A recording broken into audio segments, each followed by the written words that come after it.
All right, where are we at here? You guys should be able to see me. You should be able to see my stuff.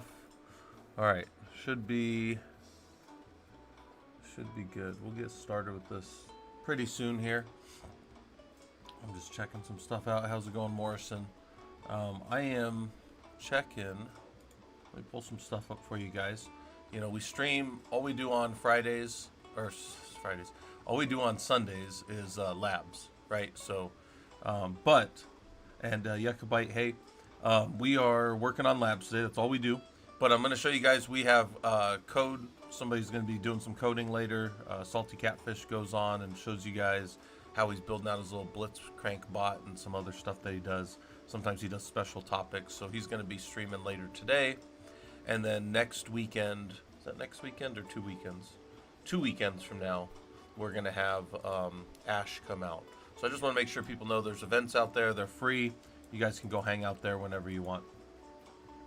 What's happening? Yeah, hey Mangler, how's it going? We're going to do some security stuff. People like security. Everybody thinks they want to do security. So let's do security. Now, one thing about engineering is engineering across all disciplines, right? Like good practice, good security practice, good engineering builds into good, so I try to stay a generalist when I show you guys these things, because this stuff is, it's important whether you're doing systems engineering or security engineering or network engineering, the base principles stay the same. So I try to build that into kind of everything we do around here. But again, Sundays are for labs. We're just going to do labs and hop on, do the labs with me if you guys want. I will pin them in both environments, and we'll just go through, as much Linux security as we can. So we're going to start in our Linux labs, and this is going to, Ewo, how's it going? We're going to do some that you guys have seen before, but we're going to keep notes over here as we go, right? And just ask ourselves questions, kind of like we normally do with the Socratic method, and just, figure some of this stuff out. So I'll pin this over here for you guys on the Twitch side, and I'll pin this over for you guys on the YouTube side. This is what's called the, let's see if I can get that stupid thing out of the way. God, it's so fucking annoying. They have the worst UI I've ever seen in my life over on the YouTube side. They've just got this stupid thing right in the way of the button to control. It's so stupid. All right, enough complaining. We'll do some labs. We'll worry about complaining about stuff later. But literally every time I go to pin something, there's a stupid little heart in the way. It's a heart. Stupidest thing. All right. Your security operations team has informed you that there's an alert for unknown users that has gone off on your Node 01 instance. All right. So, hey, what are you using to take notes? Sorry if someone... Yeah, this is LogSec. LOGSEQ. So I'll pull it up and send you guys the link if you want it. It's just an open source browser. I'll link that to, or I'll just send it to you guys that want it. It's working fine for me. People have, somebody recommended it. It comes up in light mode, so you got to flip it over to dark mode if you're, wanting to not blast your eyeballs out and all that kind of stuff. I already have terrible eyes, so I don't try to put any more strain on them than I have to, right? All right. Security operations team has informed you there's an alert. This will happen, right? You'll have your own monitoring typically as an engineering team, but then other teams are tasked with doing certain things in your environment as well. Maybe they've gotten permission to install agents on your systems and they can track things. Maybe they have certain permissions that you've given them. I've been on teams where before I got there, given root to our security teams. Most people don't do that. Typically what we'll do is figure out what tasks they need to do, and then we'll give them a list of pseudo permissions and stuff like that. There's the next lab we do after this, we'll talk about how we give pseudo permissions to people and scope them down so we're not just giving them the whole system. Because when you give somebody root, that whole team is now administrators. And you say, well, yeah, but they won't use it. Yeah, but people can make mistakes. Somebody could go, oh, well, I just need to do an apt whatever install, and they install something and this happens all the time in systems. Well, if you give other people root, they won't even look at the packages. They'll just do an apt-y install, and then now it just blows away a bunch of dependencies for other real programs you're using. And that does happen, and that is terrible. You don't want that happening in production systems, right? So you gotta lock all that down, even from your security team, even from good-meaning developers, right? We have to lock this stuff down, because if there's no controls in place, people just do whatever they want. Programs definitely do whatever they want, right? What I mean by that is people will program things and not even think about, just get a new Apache server. We don't need Apache servers running on our servers. Anyway, sorry.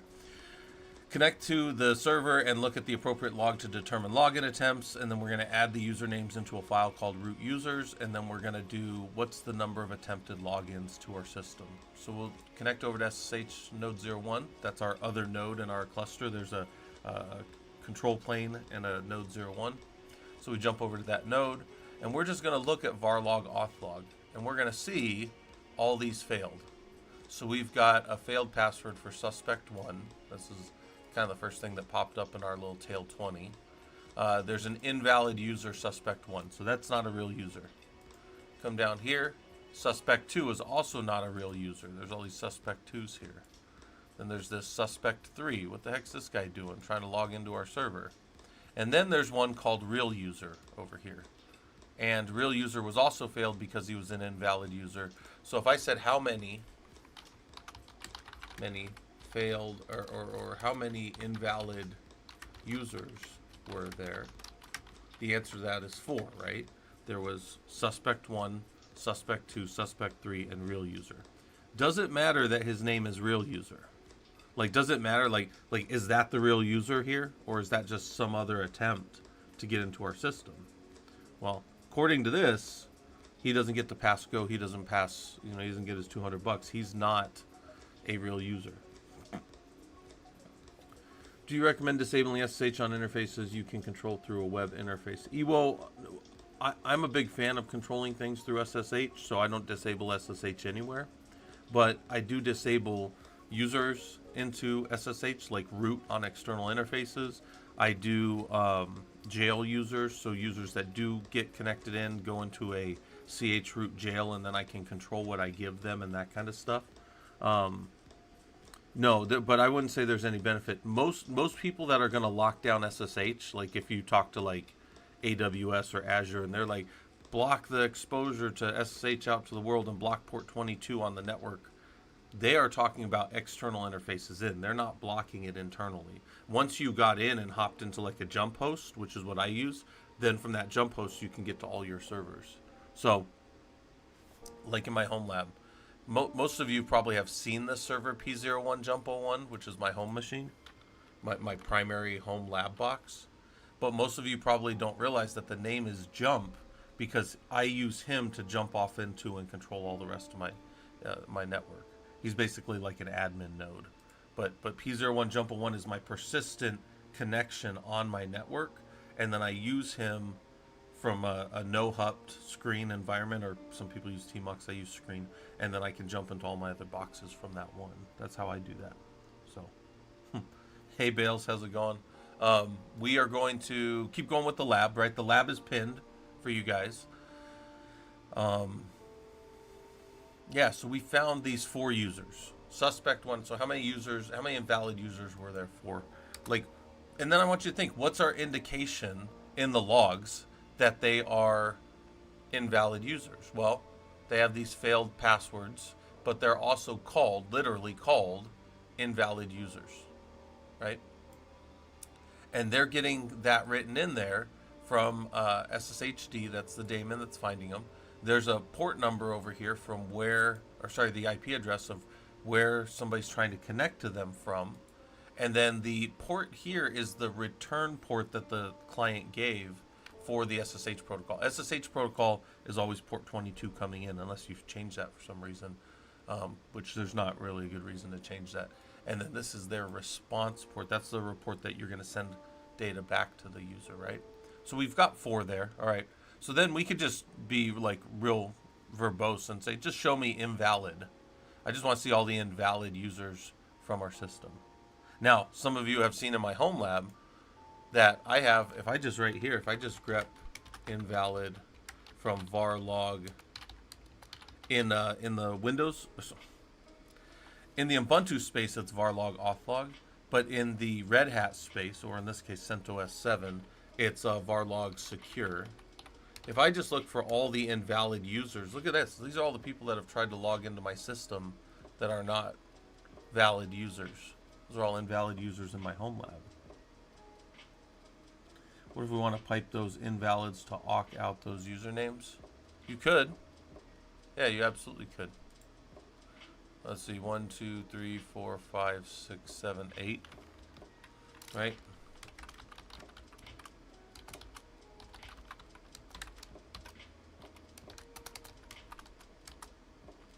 There you go. You can use that if you want. If you're a fan of awking and finding the right column, you could do that. In my case, I mostly just want to say in the lab, the answer is, so we come back here to the main node, and then we just go over there and we look at that, and we throw all of those audit values, all of those things into root users, and then we say that there were 4 attempts. So now the lab will show, if we were to cap this file. I didn't mean to do that. That's just my text to speech back there. Don't worry about that, guys. Where's this other stuff? Here we go. All right. So if we cat root users, there's the suspected users and invalid users for our system, and then if we cat root attempts, we'll get the number 4. Morrison, yeah, the kind of scary with all the attempts on my home server. Yeah. So that's why I keep track of logs coming in. That's why I have what's my Grafana? Yeah, like I have my security stuff here where I keep track. These are just those are just lab values, but like here with logs, I just keep track of things trying to come in. This is actually probably the smallest amount I've ever seen right here in the last 6 hours. These are all the failed attempts to get into my server for the last 6 hours right here. Yeah. It's literally millions a year of attempts for people to get in, but this is probably one of the lighter for the last 6 hours. And they come from everywhere. We track them sometimes by the IP addresses. I've shown you guys that. We'll go and we'll geotag all the IP addresses and make a little map. We've done that before on stream, but we're not going to do that right now. But yeah, those are real people trying to get into my system, or real bots typically. Systems that have been compromised, and then they're jumping off into other systems, right? All right, so we do that. How many invalid users were there? And then do the names of the systems matter? Like, or the name of the users, like suspect or real user. Like, does it matter that it was suspect or real user? No, doesn't matter at all. They were all invalid to my system. They were not in my Etsy passivity. Now, should one of them be there? Maybe. And I think that's what we're going to talk about next. Like, the one real user, you go and you talk to your security team, and typically the function of security here will be your identity and access management team, your IAM is your identity and access management team. They'll have different names in different companies, but that's the function they're performing. And they're telling you that it's a real user. So we're going to do something that we normally wouldn't do, but for a lab is fine. We're going to create the real user on both systems. When I say I don't normally do that, what I mean by that is my job as a systems engineer is I try to stay out of the identity and access management of the company. I want the team that has that function to do that for us. They will control all the users that are valid or invalid in the system. What I do at my level is I will put the pieces in place for those tools to come in and give those users access. So for me, it's establishing what's called trust authorities, where I will accept your LDAP or your Active Directory or your Azure Active Directory, which is like a subset of it, and I will trust that through a tool like Winbind and Samba or SSSD. There's a bunch of different Linux machines. We don't have that set up in the lab for us to go super deep on that, so what we do instead is we just build the user ourselves. But I'm just going to tell you, in the systems world, especially when you start getting up into thousands of systems, I would say even if you're getting in tens of systems, you do not want to be in the business of adding users. Nope. Let the company do that, and then your job is to ensure that your Linux is subservient, trusting of it, whatever you want to call that, whatever terminology you want to use, right? So we're going to create a real user on both machines, but just with that caveat that we don't normally do that. And then we're going to ensure that the root can log in as that user just for fun. And then again, we might not always do it that way in the enterprise, but the pieces are valuable to understand. The pieces and the things that pop out in the logs are kind of valuable to see. So we'll look, we're on control plane. We'll check the real user ID, and then we'll SSH over to node 01 and check his real user ID. So on our machine, on control plane, we get an output. He's a real user. But when we SSH to the other machine, there is no real user. Hey, Sending, how's it going? Thanks for coming by. We're just doing labs today, and it's all security labs. So if you guys don't know, Sending Grounds is one of our guys. He streams sometimes. He comes in, talks to the group and all that stuff. I haven't even mentioned the group lately, but we've got a professional Linux users group. It is free. We meet down in Discord. We're at like 2,400 members right now. So if anybody wants to join that, you can. It doesn't cost anything. You know, we don't charge anybody any of that crap. All right. So anyway, so we're doing labs. The labs are pinned in both environments, so we're good there. Let me make sure that it's pinned a little longer in the Twitch side so it doesn't go away. But we're going through this lab. We've already found 4 attempted logins from 4 bad users. But our security told us that the real user is a real user. So his name aside, he's the real user. So we're going to add a user over on node 01 because we already have him on the control plane node. But over on node 01, we're going to add him. So one thing we could also do over here is we could jump over to like a whiteboard and we could draw this out. We could say, hey, you know, we've got, let me pull this up real quick. Do I have just a normal draw here? Yeah, we've got, so in this lab, if we just were thinking about this in our heads, we've got, oh, it's too far over to the left. I got to have my hand off my, all right. So we've just got here, this is the control plane. And then we've got over here, node 01, right? So we've got these 2 nodes in our environment, and we can SSH between them. Then on node 01, we've been looking at var log auth.log, right? And then maybe for me, this is just my visualization in my head of kind of like what we're doing.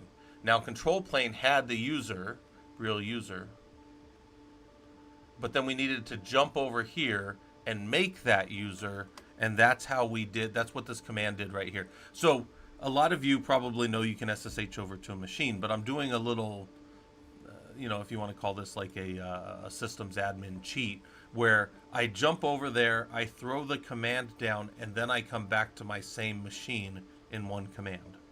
This type of command like this, where we can just like launch a command, if you want to think of it like firing a cannon off into the night, the reason this is really powerful for us is if I write like bash shell scripts and I'm looping over things, or I'm doing things on my system, I can be churning them out and sending them to different machines.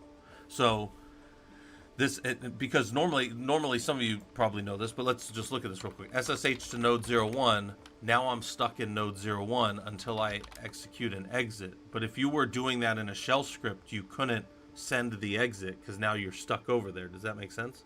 But if we launch it like this, you know, if I just make a new real user 2 or real user 1, now I'm launching it over and giving control back to my main machine. I'm not stuck over there. So I've never really explained that before on stream. It's just, this is a very powerful, useful thing for sysadmins to understand, is that we can just launch a command into the night, you know, the night being each of the different machines. Anyways, I said we normally don't do this part, but as some LDAP or outside authority would give the user password, we'll do it for now to be able to establish a connection. So let's go back here, and we're going to SSH to node 01, and we're going to give the user a password, and the password will be 123. 1234, and then we got to put it again twice, and normally it'll complain, but since we're the root user, we can do whatever we want. We can give bad passwords, and then we're going to go ahead and exit back to the control plane node, because that's what the lab says to do over here. Right there, you hit the exit button, it'll exit you back out. Now we're going to do something that we don't normally do in the systems world. But for fun and for this lab, I think it's actually pretty good. That's the combination. Yeah. Hey, Bales, that always comes up. Is 1, 2, 3, 4. Who would do that? That's the combination of my luggage. Yeah. That's Spaceballs, in case some of you guys don't know. That's a great old movie. I think they're making a second one of them, which will be really funny if they make a second one because there's a scene in the first movie. By the way, Spaceballs is a spoof on Star Wars, and it's a pretty good one from Mel Brooks back in like the 80s, maybe even early 90s. I forget exactly when that came out, but let's wipe this system for its log. We normally wouldn't do that, but we're doing that just so that when we run this script, we won't have any entries in there. I don't want any entries in that log file. But this brings up an interesting point. If somebody can wipe your log file like this, by the way, that's all it takes to wipe a log file is echo and use a single ampersand or single greater than sign, and this will not append. It will overwrite the contents of the file. It'll do an action that we call clobbering the file. Just clobbers the file with nothing. If somebody can do that to you, that's actually a problem because they are wiping log files and wiping their tracks. But there's a bigger problem, we've talked about this, is that you need to be getting logs off of your system in real time. So we have a different lab that talks about how we get logs off the system in real time. We'll probably do it today. But the point is I'm wiping the logs, and I know why I'm doing it. It's so that when I run this script, I'll see some errors in the login, but I'll be able to see kind of what's going on. So let's go relook at those systems and see that, well, now the only invalid users are 3. Suspect 1, 2, and 3. Real user is no longer invalid. The WhatsApp I gave earlier was Cheech and Chong's Born in East LA. Oh, did I miss? Oh, yeah, I forgot about that one. I haven't seen that in a long time. Born in East LA. If you guys don't know what Born in East LA is, it's a movie where he gets stuck down he goes down to Tijuana, which is right there by San Diego. And I think he's in Tijuana. Yeah, anyways, he gets stuck in Mexico and he can't get back across the border because even though he was born in East LA, he doesn't have any of his paperwork on him. I think that's like early, maybe even mid-'80s Cheech and Chong. But what's happening? Yeah, forgot about that one. All right, so now the real user's set up, and this is another one of those things that we don't normally necessarily do, but it's good to understand if you've never created a key. So this is creating a key for a user to be able to log into another system as another user. Now, we're going to log in as the root user as that user, but let's just do it for fun. So on the root user, so we're on control plane, we're going to create a key to the root account that can push over to node 01 and authenticate. This will be interactive, and we're going to choose a file called root.ssh real user RSA. We don't choose the default because if you use the default, you'll blow away your access in this lab. You have to wipe your whole lab. So we'll do a SSH keygen, and the first thing it says is I want to save it to here, and you say, nah, buddy, that's not good because that's a place that we're already using that key. So we're going to use real user underscore RSA. Now, this is an arbitrary value. You can give this literally any name you want. I'm just saying real user underscore RSA is the name of the private key in the private public key pair, right? So you got a key pair here that's going to be generated. We're not going to put a passphrase, and now it'll generate that key. So if I ls-l in root.ssh, that key, here's the private version of the key with appropriate 600 controls so nobody can see it. And here's the public version of the key with appropriate 644 controls so anybody can see it. Anybody can read the public key. You can spread that thing far and wide. What we're going to do, though, is we're going to install the public key in the authorized keys file of the user on node 01, right? So we'll do an SSH copy ID to do that. Here's the command. It'll look just like this. It'll say SSH copy ID -I, the key we want to send, which is the public version of the key, to the real user on node 01. Now, when we go to do that, we need to know his password the first time. So the password will be 1234. Now it'll kick the key over. It'll push the key over, and the key will be in that user's authorized keys file. So before I leave here, watch, I'm going to do this. I'm going to cat root.ssh real user .rsa.pub, and that's the key. That's a public key. Anybody can see that. I can show that to you guys. That can be spread far and wide. You can go to the town square and just throw this up. You can have this key everywhere. The private key you never show to anybody. But watch this. I'm going to SSH over to that user, and now I'm going to ls-l. Actually, I'm going to cat his root. So it's, in this case, it'll be his home, real user .ssh, real user. This will be his authorized. Oh, I didn't jump over there. Hold on. I just need to jump over there. All I did was the host name. So let's go over there real quick. And then we'll cat his home real user .ssh authorize keys file. And those are the exact same values because that's where it got put on the far node.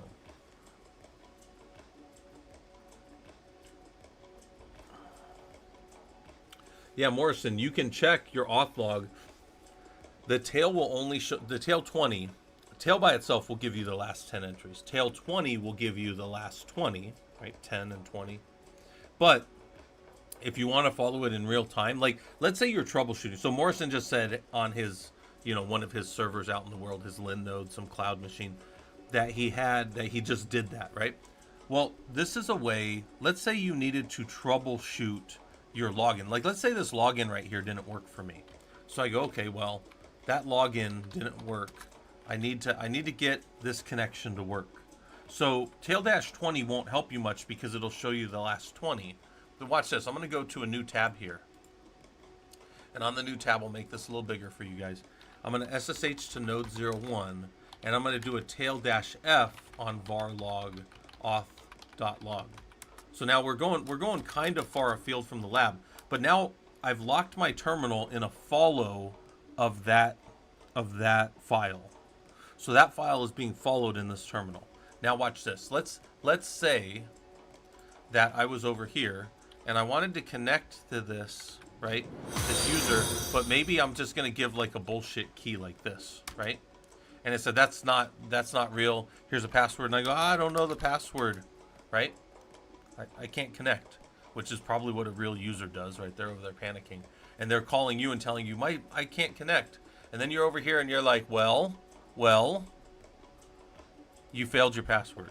And they're like, but I'm using a key. And you're like, your system never gave me a key, right? Well, it didn't because the key was busted, right?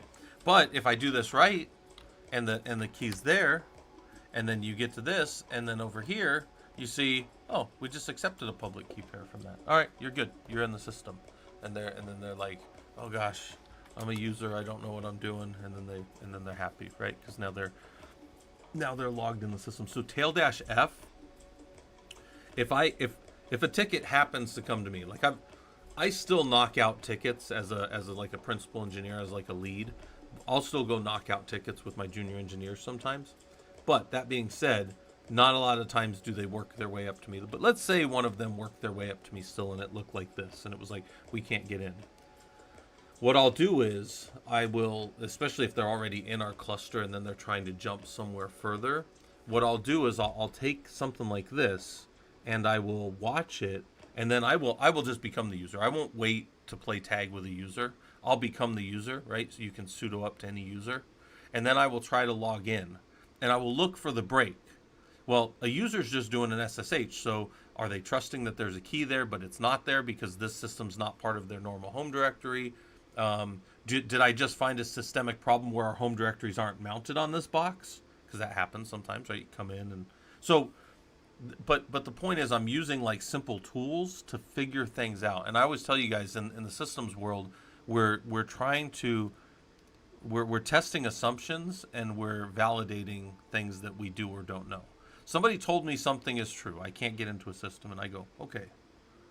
I know how my system's supposed to behave when somebody logs in properly. So then I go look for where it breaks. This is the same, this talk here that we were doing, the talk that popped up a little while ago called Why Systems Engineering. I explained at the beginning of this month, we had a big Linux group, it was our 10-year anniversary. And I was explaining to everybody that everything we build as engineers are cycles. We step through a set of tasks, and then we start over. That's why it's called engineering, right? It's an engine. It moves through a set of steps, and then it cycles through them over and over again. Well, if we understand where things are not getting to, then we can go and follow. Yeah, the F follows the file as the file's being written in real time, yes.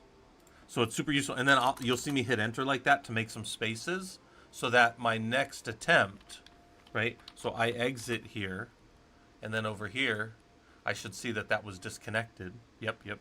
And then I'll hit, I like to, that's just a personal preference. It doesn't add anything to the file. It doesn't change the file in any way. It's just for me on the terminal. And then I come back over here, and then I try to log in as,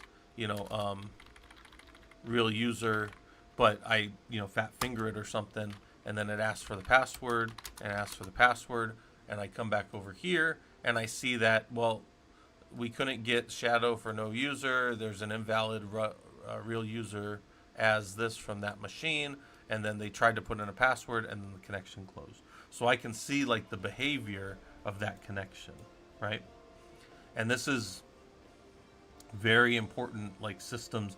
If you're doing systems engineering and then systems administration and you're working with devs and stuff, you're going to get a lot of stuff like this where people, what will happen is they either need the access that they don't have yet, so you got to give them access, or they need to tweak the access that they do have, and that's typically in the sudoers file, which will be the next lab. But this right here is getting users access to your system is like a critical component of doing this. Like no big data cluster or high performance compute cluster that I've ever worked on existed just to exist. We have to put users on it and let users go crawl around and do the things that cause the, make the company money, right? Back to that joke earlier that I didn't finish from Spaceballs. One of the reasons that I think Spaceballs 2 would be so funny if they make it is there's a scene right at the end of when they meet Yogurt, who is Yoda basically, and he goes to leave. They say, "Will we see you again, Yogurt?" And he goes, "Not in this movie, but you may see me again in Spaceballs 2, The Search for More Money." And that's one of my favorite lines in that movie. The search for more money. Just Mel Brooks as Yogurt. All right. So anyways, look at you learning Linux security. You looked at the logs for login issues and then created users and keys to verify connectivity. So you did all of those things in this lab, right? You broke it down. You got in there. All right. So let's back out of that lab, and we'll go to lab 202 next. Hello, hackers. That's funny. Let's unpin the message. Dev Suthar and Anonymous, thanks for coming by on the YouTube side. I missed your messages earlier, but hopefully this stuff's useful to you. Let's go down here. We're going to do the next lab. So that was attempted user login. Now we're going to do attempted sudo. And let me pin this real quick, and then I'll explain a few things.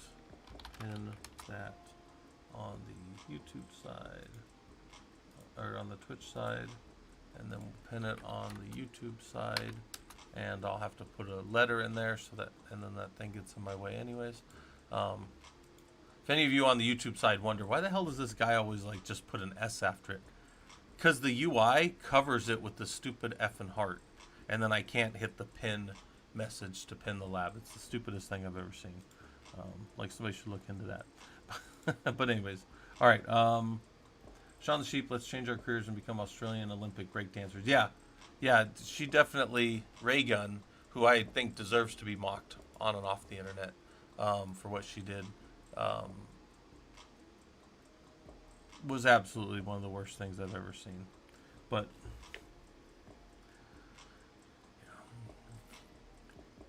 and as you peel back the layers, she gets even worse. But anyways, all right. Let's keep asking ourselves some questions for labs. How did we, so one of the questions here for that one was, how did we look at the log in real time? And that was a tail-f, right? We used a tail-f of the, what? Get out of here. This thing's trying to be helpful. I don't want it to be helpful. So we did a tail-f of the file system, or of the file. And in this case, it was var log audit.log. And we could watch it in real time as users did whatever they were doing. Whoops. That's super weird. What the heck's going on with this behavior? New line. There we go. Okay. Um, so now we're in this next lab. So let's go. Let's call this. I don't know. Maybe we can say user login attempts.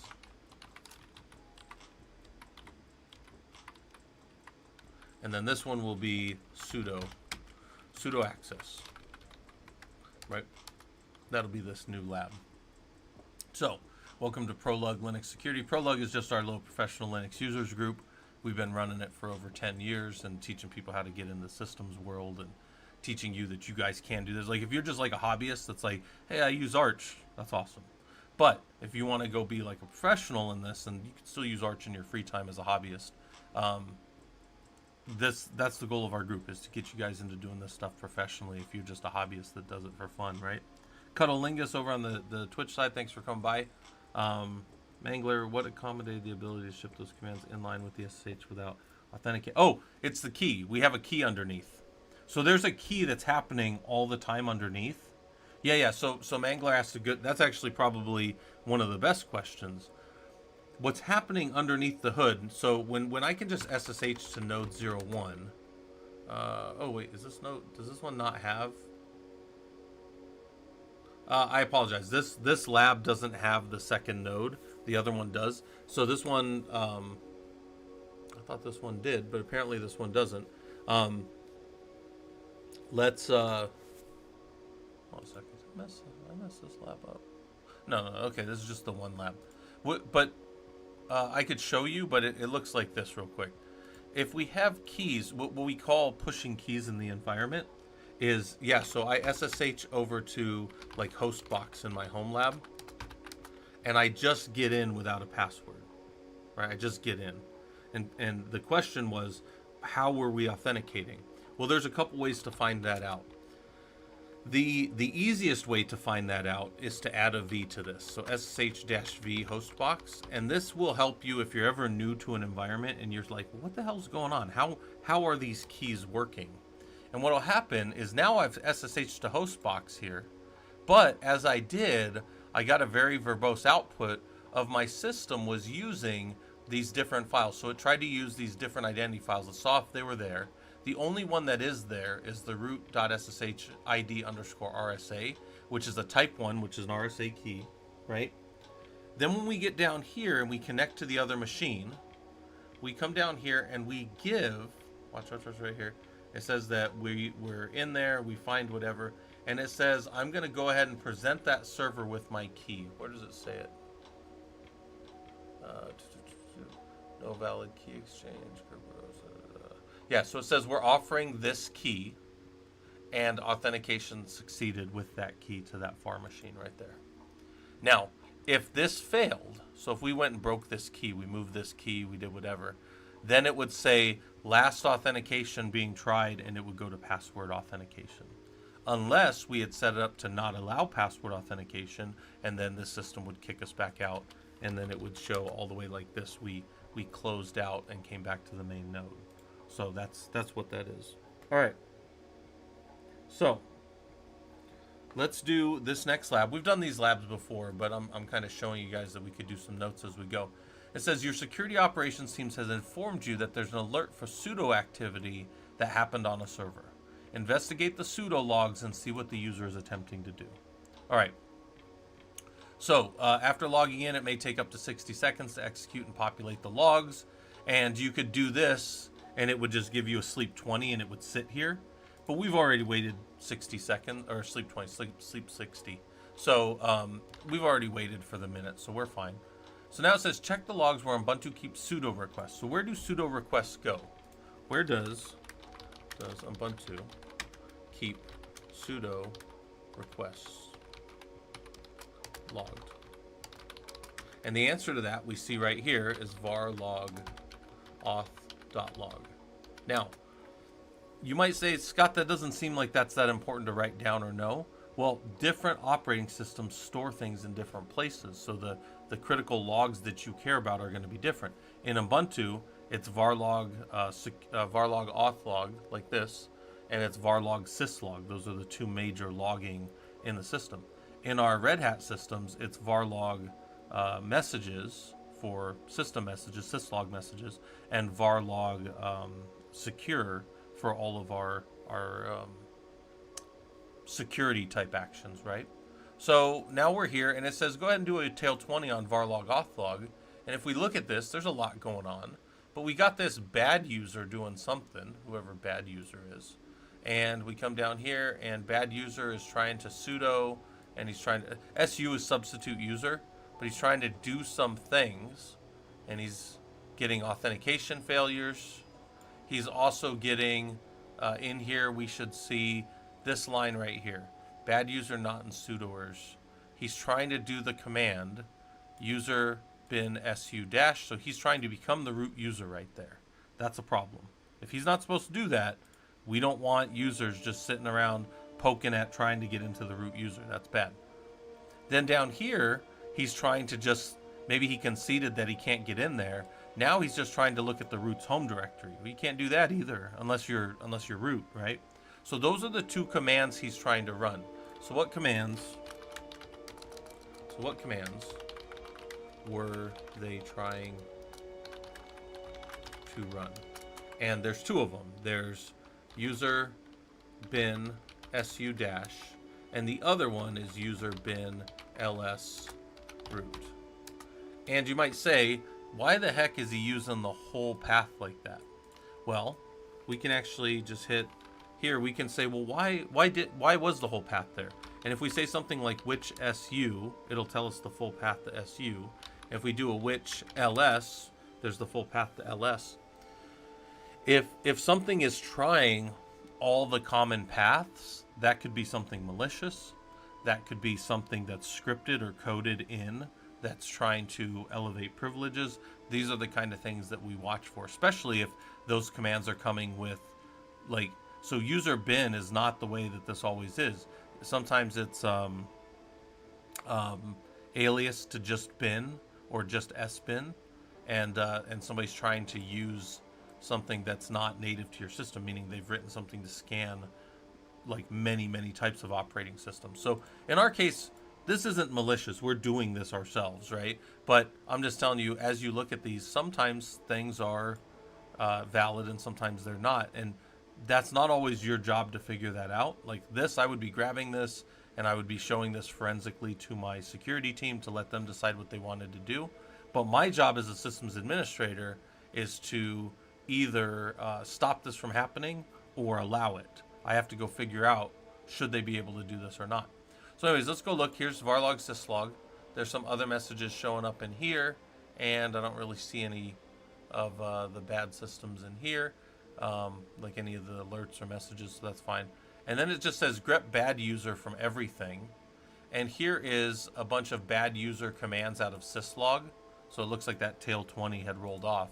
But here's him trying to log in, and it looks like there's a cron command that's running those. So somebody dropped those down in cron. That's another thing we need to probably go look at. It happened to be the root user, me, but you know, if we wanted to know, like, why is this thing banging on the door every minute to try to become root here and try to ls root here, what the heck's going on, right? So, all right, so that's something to think about. We should see this right here, this message, bad user not in sudoers. Where's that message at?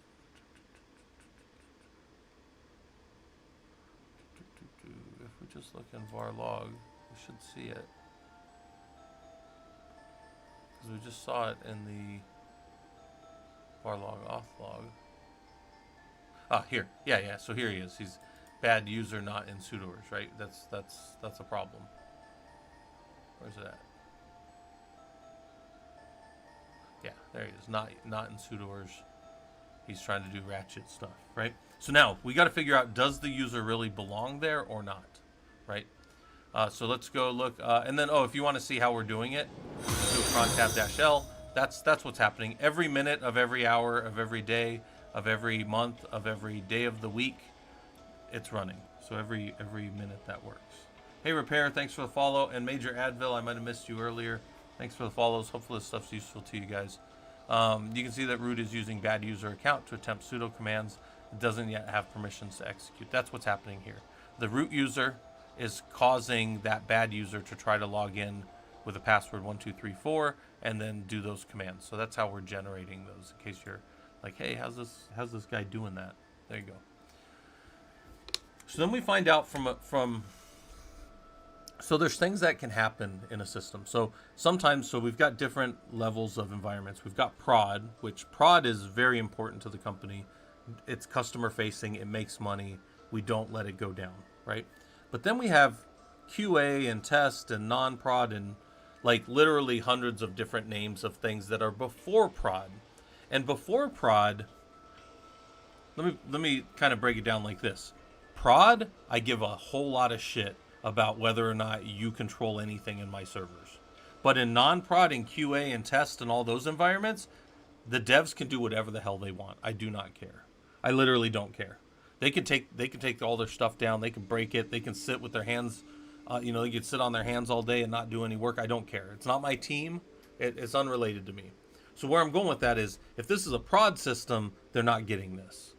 But maybe this is a dev or a tester, QA, or one of these other systems that's pre-prod. We call them pre-prod systems a lot of times.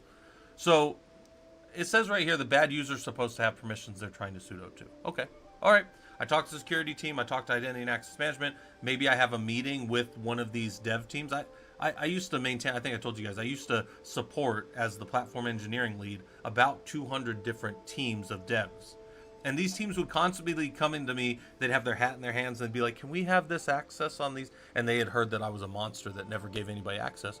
But then they found out I didn't give a shit if it was if it was a lower environment, do whatever you want. But you're not getting those permissions up in prod. So you need to know how to get your stuff productionalized and pipelined so that we can feed it to prod. And I used to help them with all that too, because I'm an automation guy, right? But my point is, security can be more lax, if that makes sense, in a lower environment. But we don't let security be lax when it's like on the line and customers are going to see it, and it's going to cause our reputation as an organization to go down, right? And you might think, oh, you're just an engineer, you don't need to care about reputation. I don't. I care about my reputation. My servers have to work. Like I have like this iron fist mentality of like my stuff is going to work. So you might think that that's like a madman, but it also kind of makes you a little good at security. In cron, is there something specific like you can tell that run every 6 seconds? Yeah. So the cron process, real quick, the cron process runs between the 1st and the 5th second of every minute of the server. So what that means is, so the cron kind of wakes up like a bear out of hibernation. It looks around if there's anything to do, and if there's not, it goes back to sleep for 1 minute. And again, it comes up between the 1st and the 5th second of every minute. Now you might say that doesn't sound very precise. It's not engineering precise. But for operating systems, that's fine. I don't care. I don't care if something happens at 3 a.m. or 3:14 a.m. I don't care. Right? Like that's not that big of a deal unless the timing pushes up into like production hours or those kind of things. But anyways, the point is, this is the 1 minute, the 1 hour. So this is every minute of every hour of every day of every month, right here, of every day of the week. And if you say, well, how would you know that? You have a cheat sheet. You can always look at your cron tab. But there's also like Wikipedia has a good cron. They have a really good one on cron. Sometimes people blow these away. Cron tab is a place where any system crons can be put for any users, but then you have to include the user.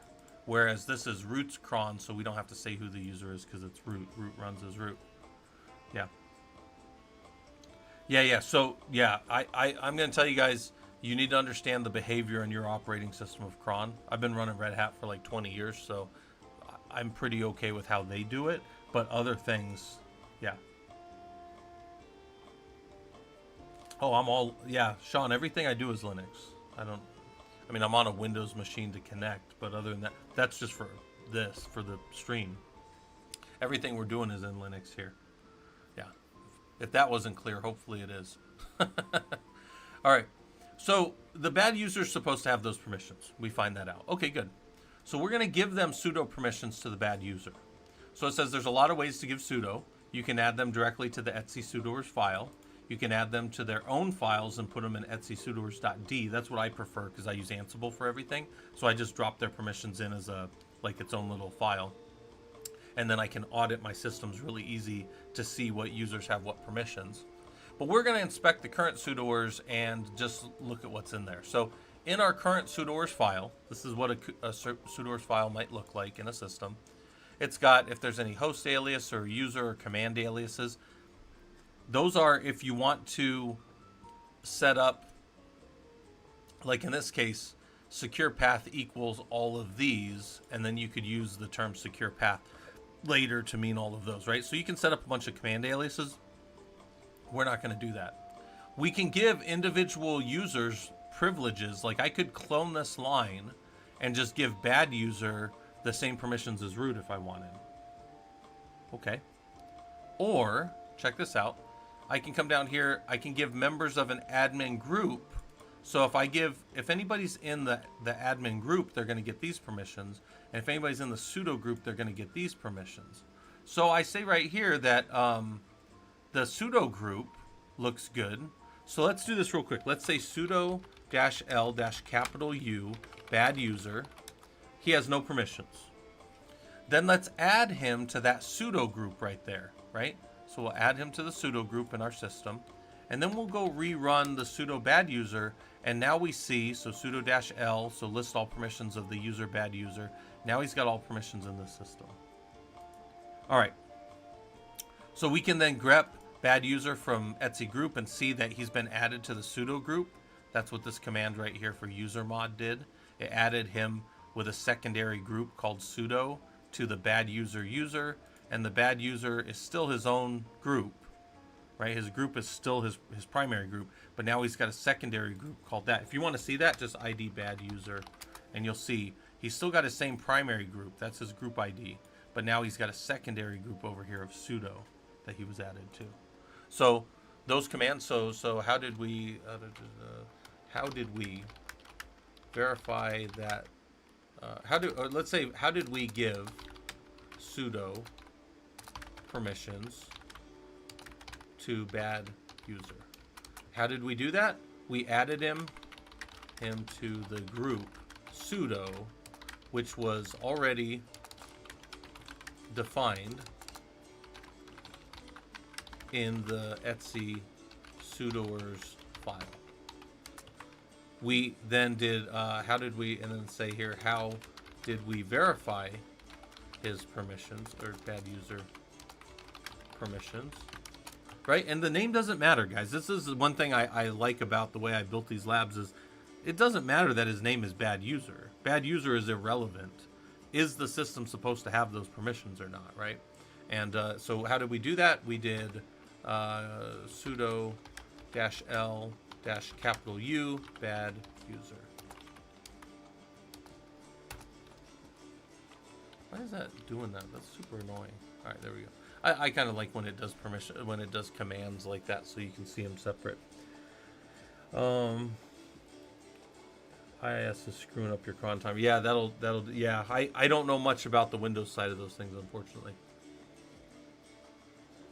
I'm not.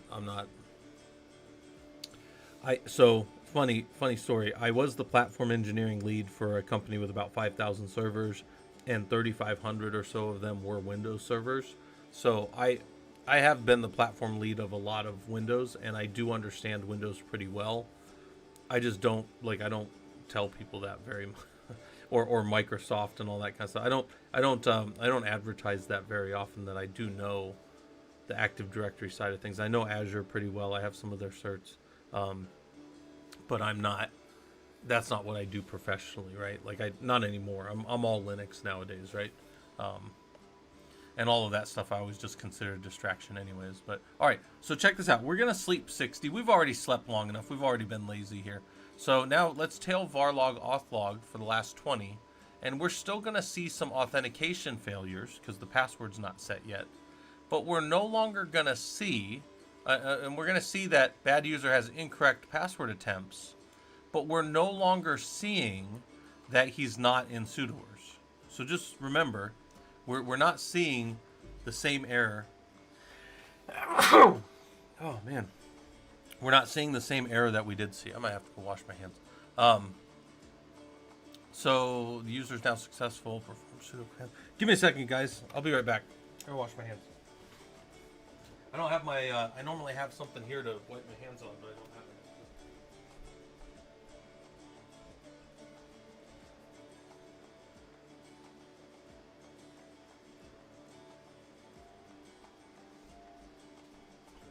Alright, sorry about that, guys. I'll go in the other room and wash my hands real quick. Alright, I'm back. My hands are still wet.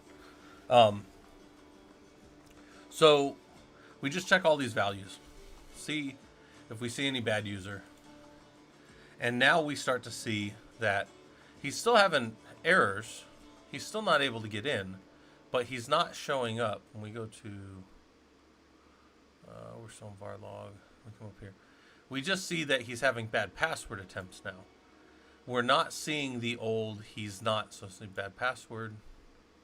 We're not seeing that he's not in sudoers anymore, which is a different type of problem, right?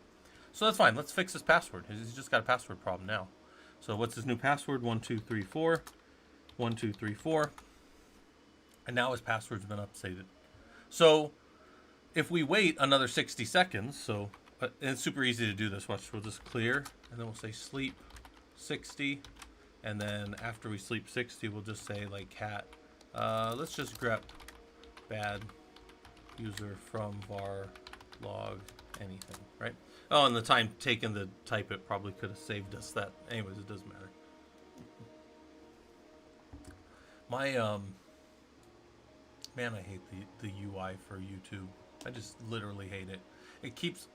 It doesn't matter. All right, so we're waiting 60 seconds, right? That's what the sleep does. Sleep colon. The first time I ever saw somebody do that, we were sitting on a call and we were all working together, and some engineer will always have like the control of the system you're looking at, and we're all screened in or Tmuxed. I forget what we were using. I think it was screen, and we're all on one person. And the guy was like, "Oh yeah, it's gonna take about 5 minutes," and then he just did like a sleep 300, and we were all like, "I never even thought to do that." So that's when I started doing that. I think that's a funny little, because then we could talk and we could still be bullshitting, and the command will still execute at exactly 5 minutes after whatever we were doing. So that's kind of a nice little, I don't know, you pick up little systems engineering tricks over your time. The longer you do this, the longer you watch other people do it. And this is one of the things I tell the engineers, like, a lot of times an engineer won't want people to watch him do stuff because people don't want people to assume that they don't know what they're doing. But if you get used to working like in the coding world, it's like pair programming, but like with systems engineering, if you get used to like letting other people kind of watch you work, you will find that you guys pick up tricks from each other and you'll get better. You really will. Like I pick up tricks all the time from other engineers. So, all right, we've done that. And now here's the problem. We've given that person every permission. All their stuff's working now and they can become the root user. But it says right here, we've given the user all commands with sudo, but typically this isn't the correct solution. Typically, like a dev team will ask for all permissions down in one of those lower environments so that they can like install a vendor script or something. But then once they do that, once they install that tool, they're like, I don't need all of those things. So what you do then is we're going to do what's called the rule of least privilege. This is a very common security. If any of you have taken your Security Plus or CISSPs, you know what the rule of least privilege is. But it's the idea that you're allowed to have certain permissions, but maybe we tune it down so you only have the permissions that you need. So the rule of least privilege states, I'm not just going to give you root, because root can do literally whatever root wants in the system. He can go delete everything in there until he gets to the user bin rm command, and then when that dies, then the whole system dies, right? But like the process of removal will stop. You'll still have some stuff on the disk, but the rule of least privilege states that we should only give the permissions they need to complete their job. So a lot of times, like let's see if I can find one. I don't even know if I can find this, but let's say new relic sudo permissions. Let's see if I can find, when you go to download and run new relic, right? Let's go see if we can find run a new relic infrastructure agent as non-root, right? So let's just say this is probably from their team, right? And then this is some guy who published this, 10 years ago or 5 years ago. But oops. He needs to run let's see, sudo yum sudo This is just a blog post that doesn't have it. Sometimes you'll find it in their documentation.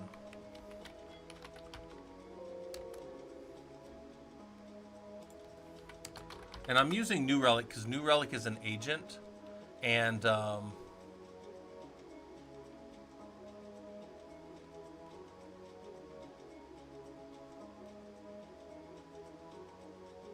yeah, so in this case, they need to be able to write to there. But sometimes vendors will give you all of the permission. I'm not finding it here, but they'll give you all the permissions that they need, and then you can just go drop those in your sudoers file. Sometimes you have to figure them out from the script, and then see where the script sudoed up, and there's different ways to do that. We won't go too far into that, but just know that a lot of times when your dev teams come to you, there's kind of two ways to figure out the permissions they need. You can get it from the vendor, or you can do it manually, which is kind of what we're going to do here. We're going to do it manually. We're going to limit them back down. We're going to take all those permissions away, and we're going to give them only the permissions that we think they need. Yeah, Cuddlingus, down in the dev environment, before things get to prod, yes. When things go to prod, they are set in stone. I will not change shit for anybody in prod. Nope. You can take me. It would take a lot of nerds, but you could pick me up and physically drag me into a meeting with like the VP or like the CISO of the company, and they can tell me, Scott, do it, and I will say I will not do it in prod, and then they can walk me out of the building, but I will not do it. Like I am obstinate. Like, and here's the thing, because you have to be. It would take. You know how many nerds it would take? I'm like a 270-pound Brazilian Jiu-Jitsu black belt. I am not to be trifled with in a grappling sense. Right? Like I am not a little guy, right? I've been wrestling my whole life, right? Like you wrestle with me, it's like wrestling with a pig down in shit. After a little while, you realize that I enjoy it, right? But it would take a lot of nerds to pick me up and carry me to a meeting for sure. But my point is not to say that I'm being obstinate, but is to say that like we have to have our permissions and stuff set before we get to prod. Prod is where the customers are looking. Prod is where our reputation's on the line, money's on the line. Like, we do whatever we want down in these lower environments. But anyways, let's look how we do it. So let's take him out. So if I clear the screen real quick, I do a sudo -l-U bad user, right? There's all his permissions. We're going to remove his permissions, and then we're going to do it again, and now he has no permissions. So all we had done to give him those permissions was put him in that group. And then he inherited all the permissions.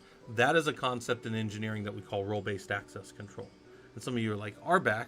Yeah, RBAC's still good. We still use role-based access control. I make some of you students. I make me and a teacher, and then other people are administrators. And that's kind of like the breakdown of college. If you guys have never been to college, that's the breakdown. You got students, teachers, and administrators, right? So now I go look. He's no longer in there. He's not in that sudo group because we took him out. That was that user mod command. By the way, I could have went in there and manually modified that file, and it would have done the same thing that user mod command did. So watch. Let's do that. Let's make sure I'm not lying to you. vi etc group /sudo to find the sudo, and let's go add him back in there. Right? We'll just put a comma here. Bad user escape :WQ, and then we go look at him. We see that he's in the group, and we do the sudo, and it's there.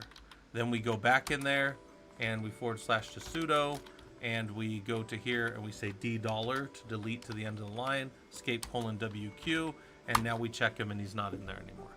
So that validates to us what we thought we were doing, which is that the user is inheriting those permissions by being part of that group, and then that group is assigned if we grep, we saw this earlier, but if we grep a sudo from etc sudoers, then we see that that group, which is denoted by the %, sudo, when he's in that group, he has all permissions.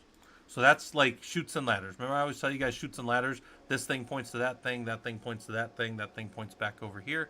That's how it all works. You can use, and I've gotten into arguments with people over the years. It's funny, you guys probably think I argue a lot. I literally don't. I don't care about things until they hit like a hard wall, and then I'm like, we just can't do that, right? But we can user mod to add or remove permissions, or we can go do it down in the file. but you have to understand how either of them works if you want to be a good systems engineer, because sometimes you got to strip all the permissions out of a system and build a new system, or forensically you want to see what a script did, so you got to go look at where did they inherit, how did they get these damn permissions that they shouldn't have had, whatever. All right, so we're gonna give them now. We're gonna do something. We've taken him out, and it says the logs will start to show that the user's not in sudoers again. If we wait a little bit, we could start seeing all those errors. But now we're gonna create a file down in etc sudoers.d. So we'll cd to etc sudoers.d. And you'll see here that at the end of this, there's an include dir, and there's a comment in front of it. But this is one of the only places. This is the weirdest thing. I'm not going to even try to tell you why this is like this, but I'm going to tell you 100% for sure that what I'm about to say to you is a fact. These are all comments right here. This is a comment right here. This is not a comment. This is a real directive that will be assessed as part of your sudoers file. You say, but there's a comment in front. I don't know, guys. I don't know why. But a comment exclude dir, one comment, that's an octothorpe. That's what that's called, is an octothorpe, or most of you know it as the pound sign or the number sign, but it's an octothorpe. It is, I know that because one of my buddies is a cryptographer. I wouldn't have known what that was otherwise. But go look that up if you want, octothorpe. That's not the right, it's not, anyway, that's better. I think there's an O in there though, but anyways, etc sudoers is inherited for all the permissions, and it's appended at the end. So if we look in here, there are some things that are already there. And I say, well, hold on a second. So that's kind of cool. So sudo -l-u Ubuntu, and I see that Ubuntu does have the permissions that are defined in that file. So I'm like, that's pretty cool. All right. So let's add a user.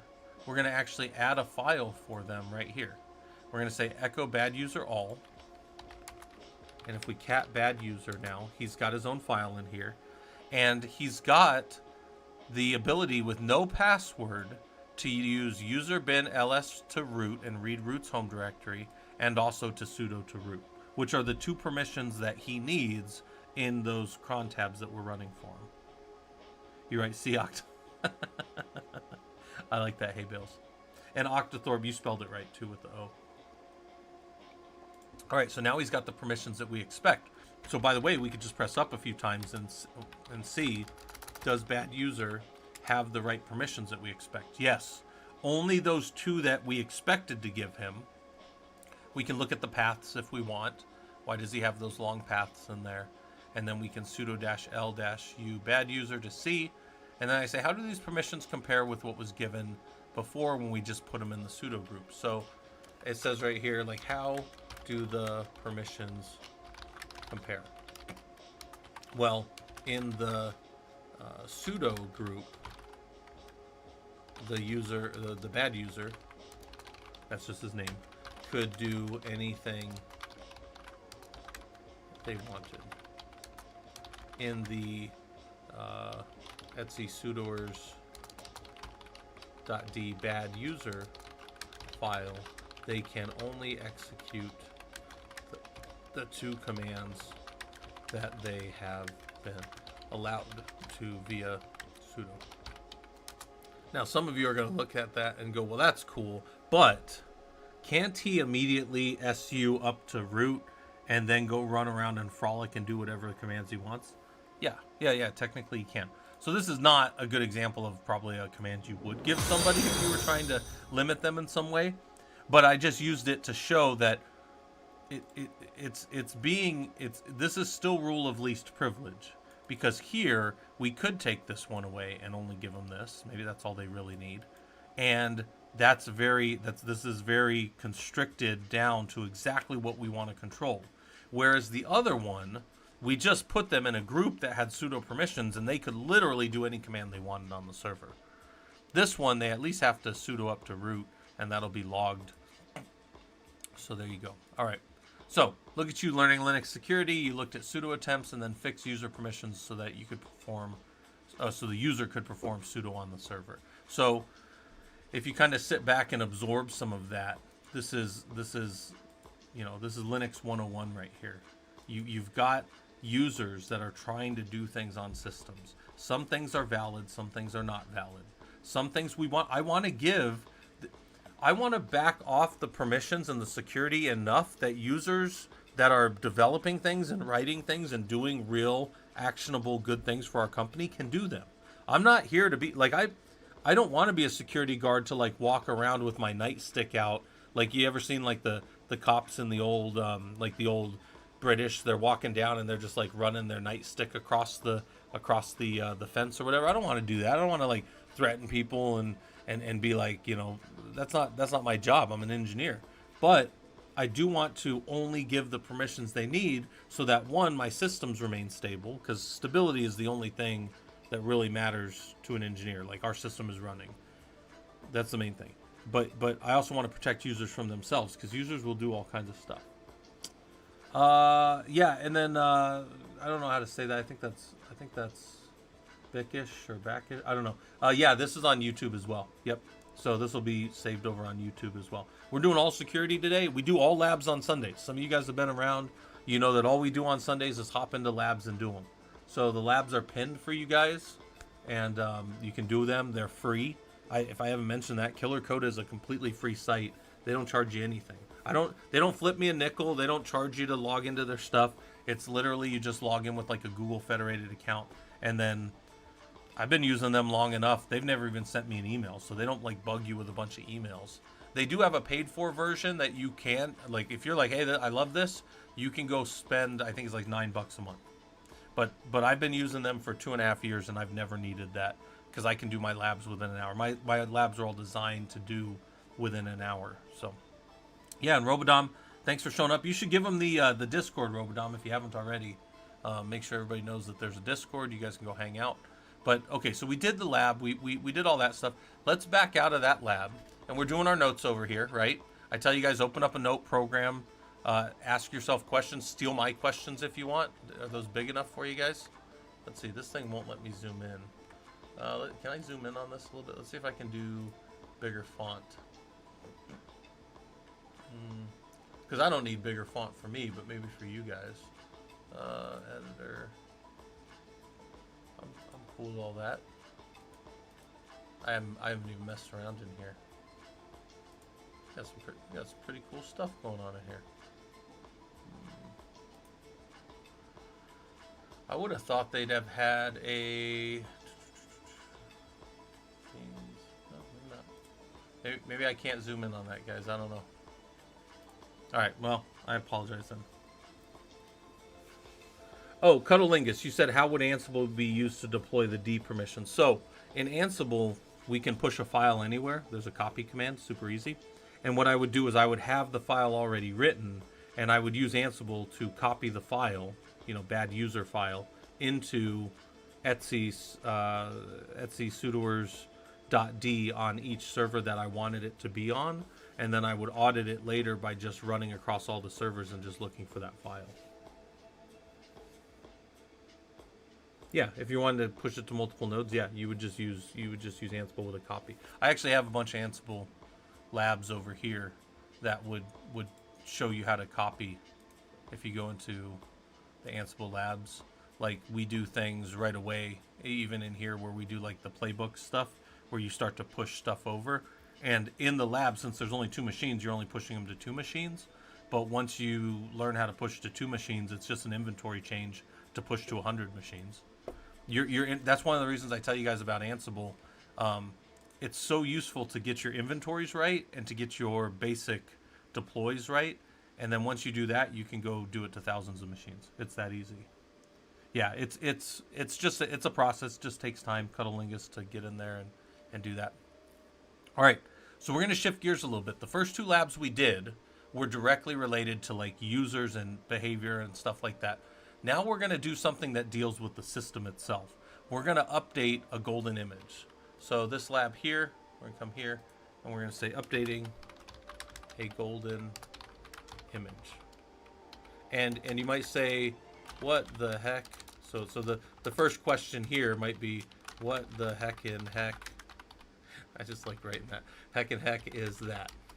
So what is updating?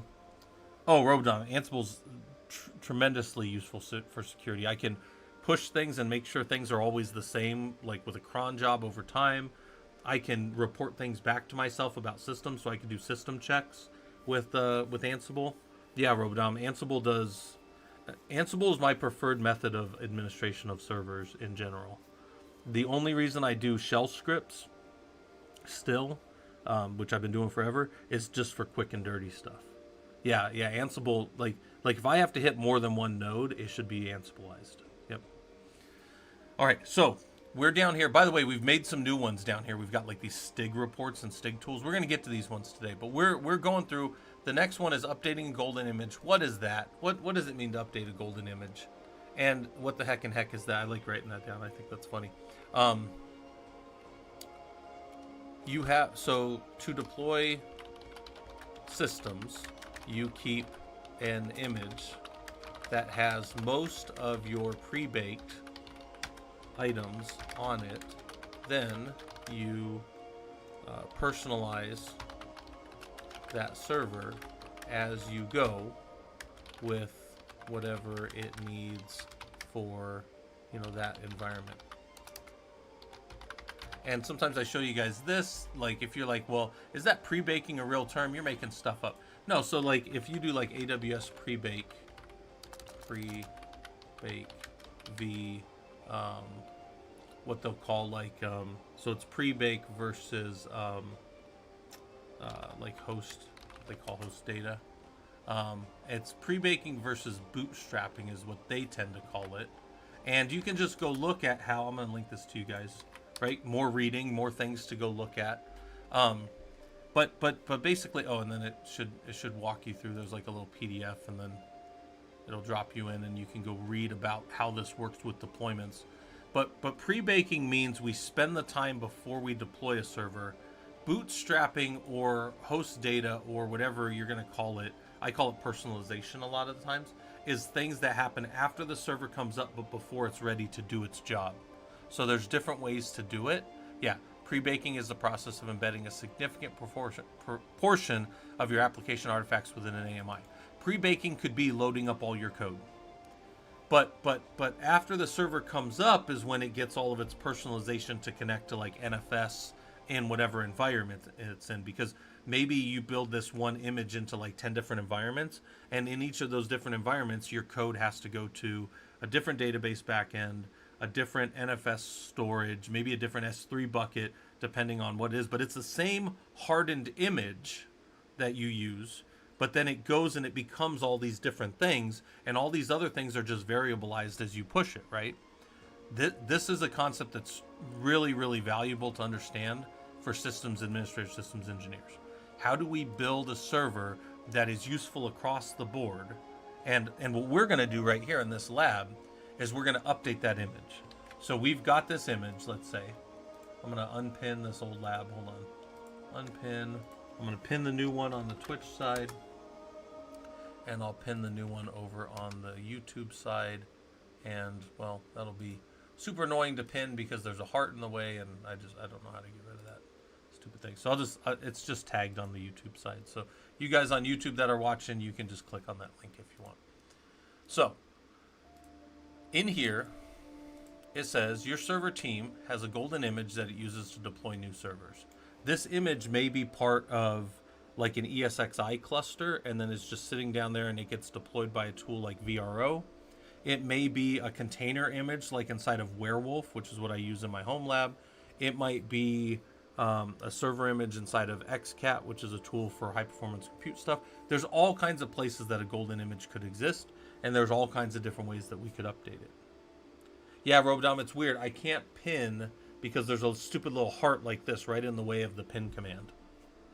The only way I can do it on the YouTube side is I can put another character, and that moves it up, and then I can go and pin it. So now it's pinned, but I had to type in S like I was having a conniption or something. All right, anyways, it doesn't matter. There's a security...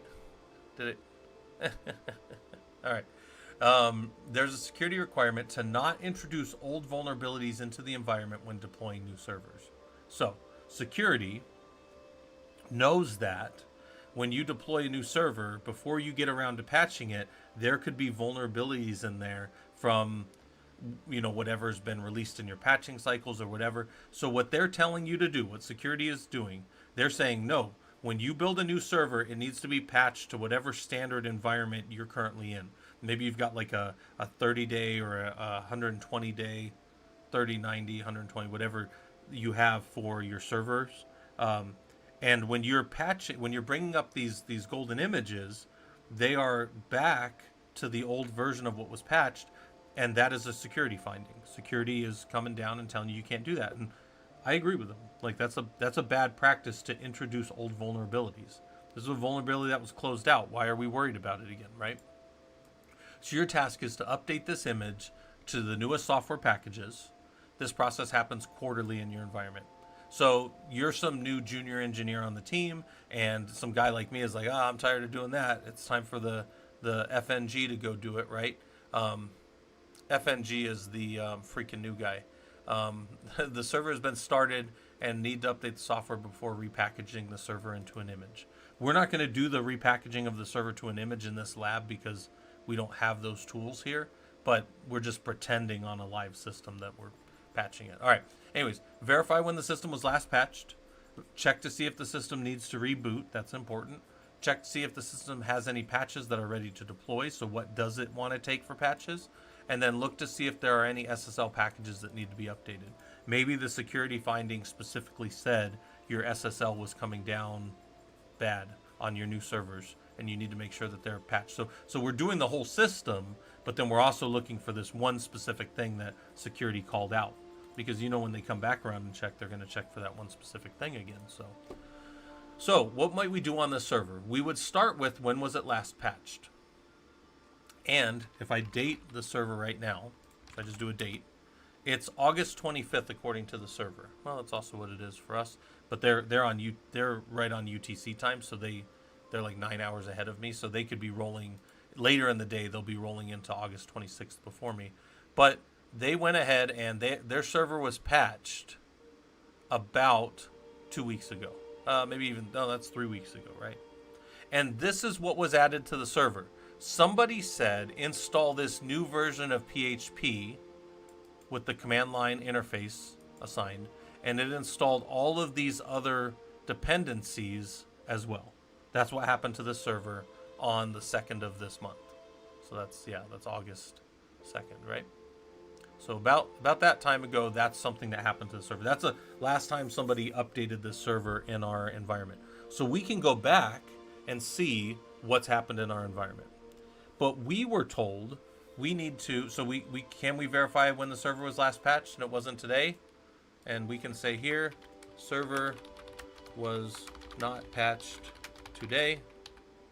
And then we can say right here, server was last updated for productivity tool, right? Like PHP 7.4 is some coding, right? And I know a lot of people don't like PHP, but somebody in our organization uses PHP and they updated to version 7.4. Another reason to note this is this. If our golden images, the one that I'm updating here, will always be in a lower environment. I will not be updating the golden image that would deploy to prod. So now, once this happened, once this got deployed like this, all future versions of this in the lower environment, wherever it's at, are going to come out with PHP 7.4. Now we need to immediately, and if we have a good pipeline, this happens automatically, but not everybody has pipelines. People just have a mess of code everywhere, right? In a good environment, as soon as I pushed this, what would happen is this would get built. The code, the software code that we use in maybe our web server, whatever, would get written on top of it. And then we would do regression testing, we would do smoke testing, we would do all the types of testing that we need to make sure that this is compatible with whatever our code is. You don't want to find that down later down the pipeline that this was a great update. Look, this happened 3 weeks ago, but now it's moving into prod and it breaks all your shit in prod. You do not want to do that. It's bad juju. Then we got to roll this back, go to an old image, and then now you just wasted your whole window of downtime and you cause problems. Yeah, pipeline is CI/CD. So if you guys are looking for something to study, you're like, what is that? CI/CD. That's continuous integration, continuous deployment, right? And then you go, maybe spend some time on the Googles or something like that. Go do some Googling of that. Maybe that's a valuable thing as an engineer. To understand how that works. Now you might say, Scott, you do a lot of server stuff. You don't really do CI/CD. No, I support a lot of CI/CD. And stuff that I write and stuff that I do for like automation does get sucked up into CI/CD because I'm a lot of the times part of, I do a lot of the deployments for like agents on servers and stuff. And all of my stuff does get sucked up into CI/CD pipelines.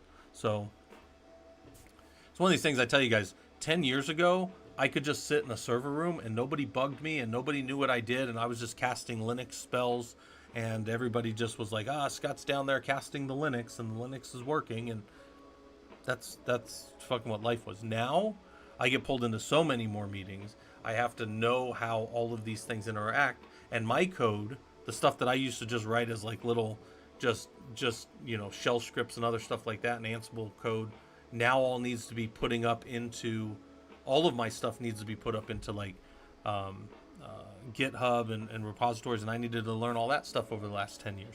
Probably been about 8 years I've been using like GitHub and stuff now. Whereas normally before, we just had like a centralized location out on our data share, and all of the engineers would just work in there. But nowadays, companies don't really go for that anymore. You got to be able to play the game. Yeah, like a sweet job in the dungeon. Yeah, you used to just lock me in a closet and not even talk to me. And then I was happy. I'd go home every day and they'd pay me and all the Linux systems worked and nobody knew what I did. I mostly use, so it depends on what the organization's using, but Morrison, I mostly use GitHub and I mostly use, so some companies have made different decisions that were unrelated to me, but I've used Bitbucket, which is just basically GitHub under the hood, but mostly GitHub. I use GitLab in my home lab. I have a GitLab server that I run. I don't think I've shown you guys that in over a year, but I've got a GitLab box that runs and I push code up to that in my home lab. I don't show you guys, when you guys see me go down into like my Ansible and then I show you guys all of my roles that I can inherit and stuff, and it's called Linux examples, or it's code examples and then Linux. That is all actually a GitLab. That's a GitLab internal repository. And the reason I got into using GitHub was, one, I saw that everybody was going that way, and two, I found out very early on with AWX, which is a Tower offshoot, that I could go and pull my code out of there and run it automated.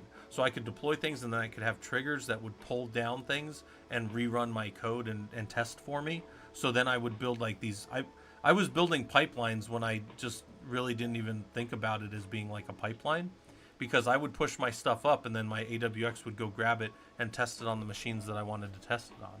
So I guess I would say like a lot of this is like you scratch your own itch. And you guys have seen in my home lab, hold on. In my home lab, I have this tool. It's an old version of AWX, but I still run it. Get this out of the way. This is in my home lab. AWX admin, me. And then this goes and pulls things from my GitHub, my actual GitHub that you guys can see. This can pull code. And then also it can pull code from my internal GitLab. So host Forge Joe Gatia used GitLab, changed their payment model years ago. I can't afford the funds. Is GitLab, I thought GitLab was open source. Is it not? My GitLab box, I mean, I don't pay anything for that. Hey, Enzo Bear, how's it going? We're doing security today. We're doing all labs, right? Hands-on. Try to get as many. Oh, it's freemium. Okay, yeah. For me, because me in the home lab, I use it. We won't go deep into this, but you basically go to projects. And guys, I'm on a really old like UI of this. But then in my projects, I can go to like my Bastion project test, which is a Git. And this Git goes out to my open, I've got a public Git out there called Hetanis Stream Setup Git, right? So if you go to my GitHub, which by the way, again, public, you guys can see my GitHub. I don't do a lot like of coding type stuff, but I have my stream setup here. And if you go to my little stream setup, here's how I deploy my Bastion host for my environment. And some of you guys have seen this. It writes out into our Discord when it's done. This is all being done through my AWX here. And then it pulls down off the master branch. But when I'm developing, I'll have a different version of this project that goes off of like I always call it like Scott branch or whatever. In fact, some of these might be off the Scott branch. No, this one's just off the base one. Ansible, Linux admin dev might be. Yeah, this is the branch of Scott work. I don't know. I'd name it ridiculous stuff because, you know, I don't really end up having to work with people very often. And then look, this one, it goes off of that 225 box, which is then the root Linux admin get. That 225 box is that one I was just showing you in my home lab. And then the credential is to log in and do it. And I haven't even used this in a long time. I don't even know what's in there. If I want to go find out what's in there right here, I just go into templates and I grab, I'll make a new template off of that. And Ranger, I was mounting Ranger Cam everywhere in my lab. Where would one of these be? System check dev, I think, comes from that. Yeah, it comes off the Linux admin dev project, and then here's all the playbooks that are in there. These are all the different things that I can run off of that, right? And then down here, there's a Discord webhook that'll send to our Discord. And then I think when I used to run this would send an output of all of our healthy systems in our home lab or whatever. And if I want to go dig into the system check YAML, I would go do it in my little code base or whatever on my box. All right. Anyways, there's a lot of crap there that I haven't even looked at in a long time. Let's keep working on updating this golden image. So let's look and see, can we verify that it wasn't updated today? You know, we see here that that's the last time it was updated. Okay, sure. But what if I needed to do a script that just validated that it wasn't done today? And Student8, how's it going? Thanks for the follow. We are doing security labs today in Killer Coda. Killer Coda is a 100% free site where you can go and just get dropped into a Linux shell. Just basically drops you in a Linux shell. This happens to be Ubuntu here because that's what their labs are in. But we are doing security as a general concept for, in this case, hardening a Linux server. You know, your server team has a golden image and they use that to patch. So we're doing Ubuntu, but this is a universal concept across servers, right? It would just be a change of where you're looking or whatever. So we check, we make sure that the system did not patch today.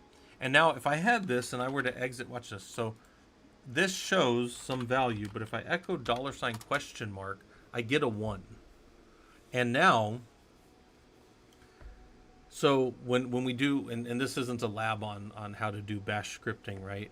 But you can do things with bash that then are analogous to looking at them and seeing if there's output. And what I mean by that, you guys, you know what I mean, like when you do something that's analogous, we basically make it a 1 or 0, true or false. When I looked at this and I wanted to see if this command, if anybody, so look, we were doing, was the system updated today? That's the question. When I did this, it checked for today's date in the varlog apt history log. So what I did then with my eyes, right, my glasses and what you guys could do is you could look at this and go, there was nothing found for today. But what if you were doing this as a bash script? Well, bash can't look at that and go, there's nothing here. So we have to do what's called an analogy, right? We have to turn something into, this is an analogous value. So now when we echo $? And we get a 1, that is the same to us as there's nothing there. Well, student, the reason the $? Gives the output of the last value, and when grep doesn't find anything, it gives a 1. So I know now in my head logically that this did not find today's date. So then I could use that in my script to say, well, it wasn't updated today, we must update. And then I could do some if-then logic to do that, right? Again, this isn't a scripting thing, but this is, I just want to show you guys that that's what we're figuring out here. I also am not scripting right now, so all I would do is go, it wasn't updated today, we need to update it. And we can go check to see if the system thinks it needs to reboot. And it does not think it needs to reboot. There's no reboot required file. Ubuntu makes that file when it wants to reboot. Different systems do different files, so you got to go read or maybe spend some time with them. If it does want to reboot, it'll tell you why, but it's not going to work now. It's funny with this lab. This is one of these labs where, depending on the last time they've patched the labs, sometimes this wants to reboot and sometimes it doesn't. Oh, yeah, I don't know if I wasn't clear on that. The echo $? tells me what the last exit code was. This exited with a 1, meaning that grep didn't find anything. So if it had exited with a 0, grep would have found something, and then I would have changed the way that I did whatever the rest of my logic was, right? I could even exit and say, this system was updated today. That could be what I do in my script. And then I exit with a 0, and then pat myself on the back for, break my arm patting myself on the back because I've done all my security. So I've done all the security, all TEH security. All right. Install a command that will help you determine what the system wants to reboot. This is useful in enterprise environments because then you know when the systems think they need to reboot. So we're going to install this tool called need restart. I've also seen that called needs restart, so you might have to play with it depending on your version of OS. And does this system think it needs to restart? Nope, not right now. So it's been patched and updated. So now we're going to go look, and we're going to do an apt update. There's two types of things you can do with apt as far as just hitting all the systems. You can do an apt update, and this thing says, check if the system has anything ready to update. So when you do an apt update, what's going to happen inside your system is it's going to go to all of its known package repositories and update the metadata. And it's going to say, do I have anything to update on the system? And in this case, we have 176 packages that can be upgraded. So if I want to see a list of those packages, I can just go look real quick. It'll dump a whole bunch of stuff to the screen. That's a big mess. Too much stuff. So then I say, well, the one thing they really wanted to know, and I'm always curious because I don't know. Every time we do this lab, we're in a different lab environment from the back-end patching of these servers. So I go and I go, well, does it have any SSH to update? Yep. Or SSL. OpenSSL does want to update in our environment. And you may go, well, what's it updating from, right? We want to update to this version, whatever this is. You could do a dpkg-l grep-i for OpenSSL and see what version is currently on the system, right? Let's see, OpenSSL, right here. This is the version we're on, 1.1.1f, Ubuntu 2.16, and that's actually what's there. And then this is what it wants to go to, 2.23. And then you can go and you can find probably what the differences are and what the changes are between those if you want to go really dig in on what the changes are going to be to your system. Yeah, daily pat. Yeah, break your arm, pat in your own back, right? That's important. So we did the update. That update only updated the metadata. It did not update the actual system. When we're ready to upgrade the system, we're going to come down here, and it says you've checked the current state of the system. Now it's time to upgrade everything. Let's upgrade our system. Let's see what packages were upgraded. Let's verify that our system now needs to restart. Did we get a new kernel here? This is actually an important one. If we do a uname-r and see the running kernel, and then we go look for those upgradable for maybe generic, and we see this thing does want to update from the version of the kernel now to a new version of the kernel. That's a new version of the kernel it wants to go to, right? All right. So then and then if we install a new kernel, you never upgrade a kernel, you always install a new kernel. If we install a new kernel, the system will certainly want to restart to go to that new kernel, because we don't upgrade and move to a new kernel without rebooting a machine, right? So let's time our apt get update, or our time apt upgrade, and see how long it takes. This may ask us a question. I actually need to add a thing in here that'll ignore any questions, because sometimes it pops up in like an interactive mode. I know there's a way to ignore that, but I probably should add that to the lab one of these days.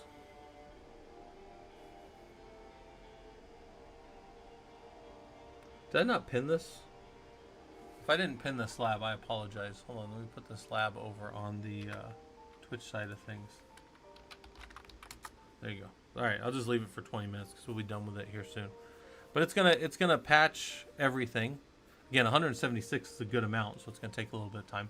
A lot of times, if we're doing this across a bunch of servers, we'll go and kind of hit them all, and then see which ones come back properly, see which ones don't give us errors inside of our Ansible, that kind of stuff, and then we'll go take those ones out and go remediate them, and then rerun them through the patching. That's what I like to do. I call that painting with a wide brush. I try to hit as many servers as I can, and then move the other ones off to the side. If you want to go spend some time as an engineer and learn about Pareto's rule, it's called the 80-20 rule. Some of you probably heard of that. And it's the idea that 80% of our problems come from 20% of our inputs. So most of our problems in our systems come from only a few systems. And 80-20 is, that's the generic idea of the rule, but it can be 5% in some systems. And I would say in systems world, it tends to be about 5% of the systems just give you a nightmare. You got to go spend a bunch of time getting them worked and rebuild the RPM database if they're Red Hat and all that kind of stuff to be able to get them to take patches. There's always one-off boxes. And most of the way to eliminate those and keep those down is not give a lot of people root on the environment, right? A lot of your patching problems are going to come from people installing other crap. So the more you control that, the less you give yourself those problems. So that's kind of important to remember. All right, so we're going through, it's doing this stuff. Kernel's available. Boom. We're just hitting enter, getting all the way to the end. And that took about 2.5 minutes, roughly, let's say. So now we come down here. Approximately how long did it take? We can say took 2:23 to patch. That's approximate. And then we come over here and we can then go look in the var log history, and we can see here's the patching for today. Here's all the things that had to be updated in our system from today. There's the command that was given. Here's all the things that were installed. All the things that are installed are kernel module related. Look at that. Everything that was upgraded in place are just packages and stuff like that. So now we go back and we look, what if we did a need restart? Oh, I asked this, why are some items installed and others only upgraded? Kernel items will always be installed while the other ones are there to fall back to still. You only upgrade in place on packages like this that are safe to upgrade and don't affect the system overall. Like the system would still boot if whatever this libcap thing wasn't there, right? Need restart, and it'll say here, it's going to scan the system. Current running version is this, and it's not the expected kernel. You do need to restart. Boom. All right, and then we can go and we can look at some other stuff. We can say, here's the default, here's the current running kernel. Here's the kernels that are on the system. Here's all the system kernels that are there. And we've got this 131 that we're running, and then the 193 is the one that we want to go to. And then if we go look at the bootgrub.cfg, so in the configuration for the Grand Unified Bootloader, it shows that we want to boot to 193 in the future. But there's still a rescue version down here of 131, meaning it'll boot to this, but if we needed to, when we booted this system, we could fall back to this currently known good stable version and be able to boot back to it. That's why we always install. We never upgrade kernels. We need to be able to go back to the old kernel. If we try to boot to this and it breaks, we got to be able to go back to the old kernel. Okay? And you might say, Scott, nowadays, that's kind of dumb. We just do virtual machines and we just blow the machine away and restart it. Okay, fair. But sometimes you're working on physical boxes. And I do a fair amount in the high performance compute space. I do a fair amount. I'm probably about a 90, maybe even a 95-5 split of physical machines versus virtual machines. I don't work on a lot of virtual machines anymore. Almost everything I do is big physical servers, right? So, all right. So it says right here, so you need to think about why the grub config menu has a new version and the old version of the kernel in there. And I said this is because we always install a kernel and can fall back in the unlikely condition of a crash when a new kernel comes up. Guys, I have patched thousands of Red Hat boxes before, and they all look exactly the same when you get to them. But just 5 of them, for some reason, the kernel crashes. And then you back them up to the old kernel, and you just rerun the installer. You just rerun your yum or DNF update, and then it goes, oh, that one, and then it just rolls right forward to the next kernel, and you're just sitting there going, I just did literally the same thing, but something happened, maybe some weird lock file, something like that. Who knows? And it just doesn't work. You know, on only 5 out of 1,000 servers sometimes. And then you just got to go back, but you got to know your procedure to fall back to your old one and then boot back forward. Hold on, we got to go check Ranger Cam. The reason we got to check Ranger Cam, Ranger is not on his bed. And you say, why is Ranger not on his bed? I think he's laying right here, actually. But Ranger's not on his bed because I can smell the wife's cooking something. The wife's baking something downstairs. So Ranger has probably moved off of his bed to try to go get snacks from the wife. So I think he's laying right here, though. Can you guys see his shoulder? I don't know. Anyways, it's my dog Ranger, if you guys don't know. We check on him every now and then because he's a really old dog. He's almost 13, and he's just getting up there. So, all right. It says we've recently chosen to remove all Containerd software to prevent our developers from launching random containers anywhere in our environment. That's fair, right? We don't want our developers maybe just being able to spin up Containerd stuff wherever they want.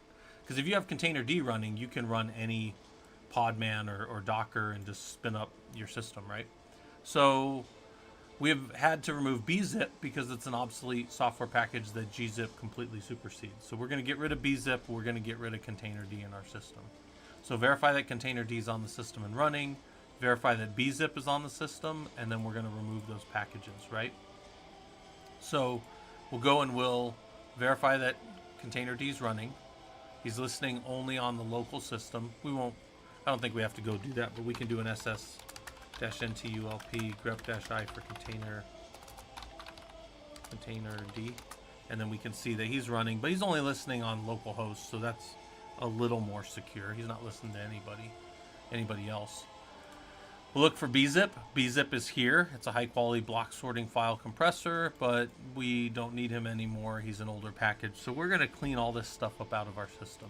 So let's remove those from our system, and then once that system's cleaned up and it's all been removed, then we'll go check to make sure that Containerd is dead and gone, and bzip's no longer on our system. Yep. And then we hit check and we're good. And then I say, look at you, learning Linux security. You updated a golden image, so new images you deploy are patched and do not introduce more vulnerabilities into the environment. You further removed older packages, did not meet the security baseline. So now you would take this and whatever tooling you have, you would suck this image back, go put it as your container image, or your golden image as we call it, and then this would be the one that's deployed from in all future deployments. So, updating the golden image. So now we're going to do updating all servers with Ansible. We're going to do that same thing that we just did right there, but now we're going to do it with Ansible. So again, we had to update the golden image, but watch, I'm going to back out here. We're going to go to a different set of labs, and I'm going to jump us down. We're going to be real far down in Ansible, but it's going to be for that exact same reason. So I'll link this to you guys here in a second.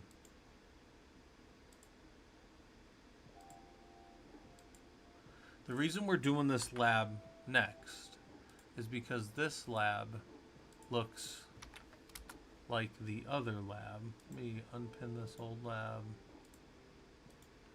pin this new one. So that lab's pinned on Twitch, YouTube. Fucking YouTube, man. Just making it difficult for everybody to do everything. There's our pin message. Okay. It says you cleaned up the golden image over in updating golden image. So that's the lab we just did. And now it says right here in our lab, now your team needs you to deploy that change to all your active systems. So verify your root host file, verify some stuff. We're going to do some Ansible. We're going to remove the bzip2 and containerd packages from all servers in our environment. It's going to be 2 servers here, but let's say we had to do it against 30 servers. We could do that by just updating our inventory. So let's go look. Here's our cat root hosts. Control plane, node 01. Those are our 2 nodes in this environment. But now we want to go do this cleanup against all of our servers. We got to make them look, so that golden image isn't introducing any new problems, but in our, and look, we don't just do this willy-nilly on a freaking Friday afternoon. This is in a change window we're doing this. Maybe for my dev environment, I can do it after 5 p.m. because nobody's on. And maybe for my prod environment, I'm allowed to do it Saturday night. And maybe I have to roll through my servers and only update certain servers. You know, there's rules to how we do this stuff. Yeah, Robodom, I appreciate you coming by. Definitely helpful as a mod. Robodom keeps everybody in line, so make sure you guys, you know, tip your hats to Robodom. He's always helping out. So check this out.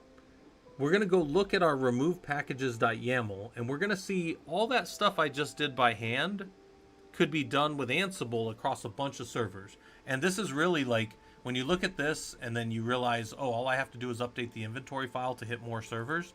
This is why there's a cult of Ansible right here. So watch this.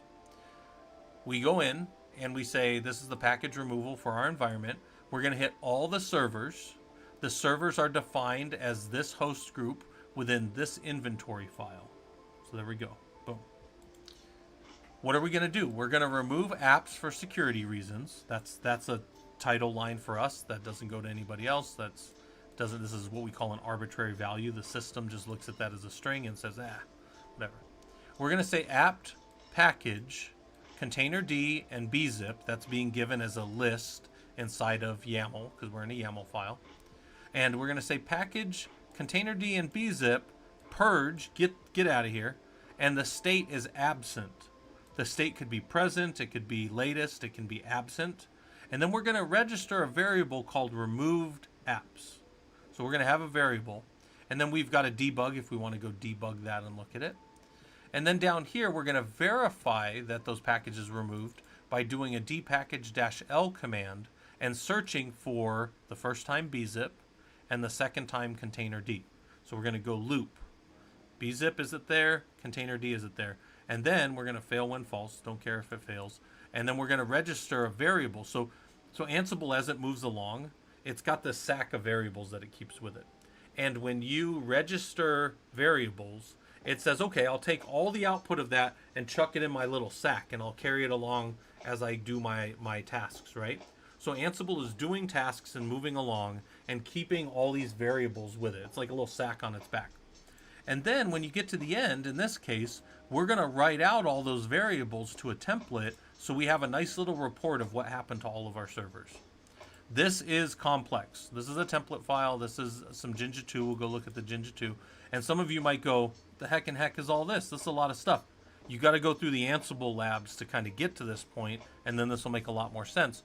But suffice it to say, this is where you get to by the time you get to Lab 17. You'll understand all these components.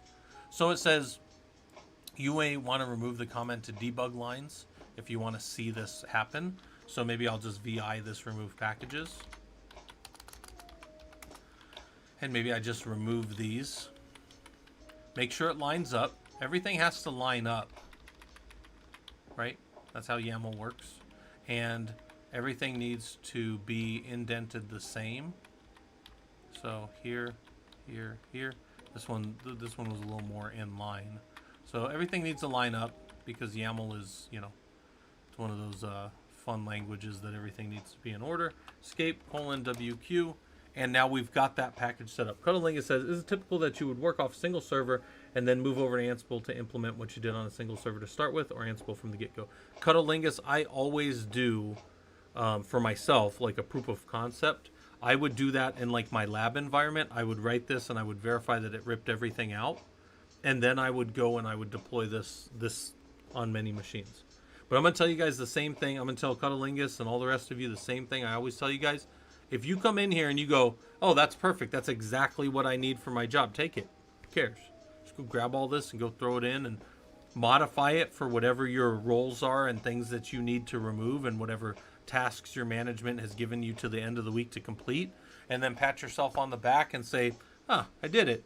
But all you did was take what I had done and fix it for, maybe it's not container D and bzip, maybe it's universal firewall that needs to be pulled off, and SSH, because maybe nobody's going to SSH these servers, they're going to be black box components and you control them a different way. I don't know, just take it, right? This was stolen when I got it. No, I'm just kidding. I mean, I wrote a lot of this, but the point is that the doing it this way, this is the only way to do it, right? Like, so take it and then modify it for your own purposes, and then, go teach other people how to do it. So let's go look at our remove packages. So what does this little remove packages do? It's going to report out that the system was validated at this time, and the validation is just of what we did. You could, if you don't like that wording, you're like, that's not really system validation. This is actually a system report of our removal of packages. This is, you can change this to whatever you want. The unreachable systems is going to use a little bit of Jinja magic. Jinja magic is super simple. It's some control structures that loop. So look, it's a curly bracket, so an open curly bracket, percentage sign, close percentage sign, close curly bracket.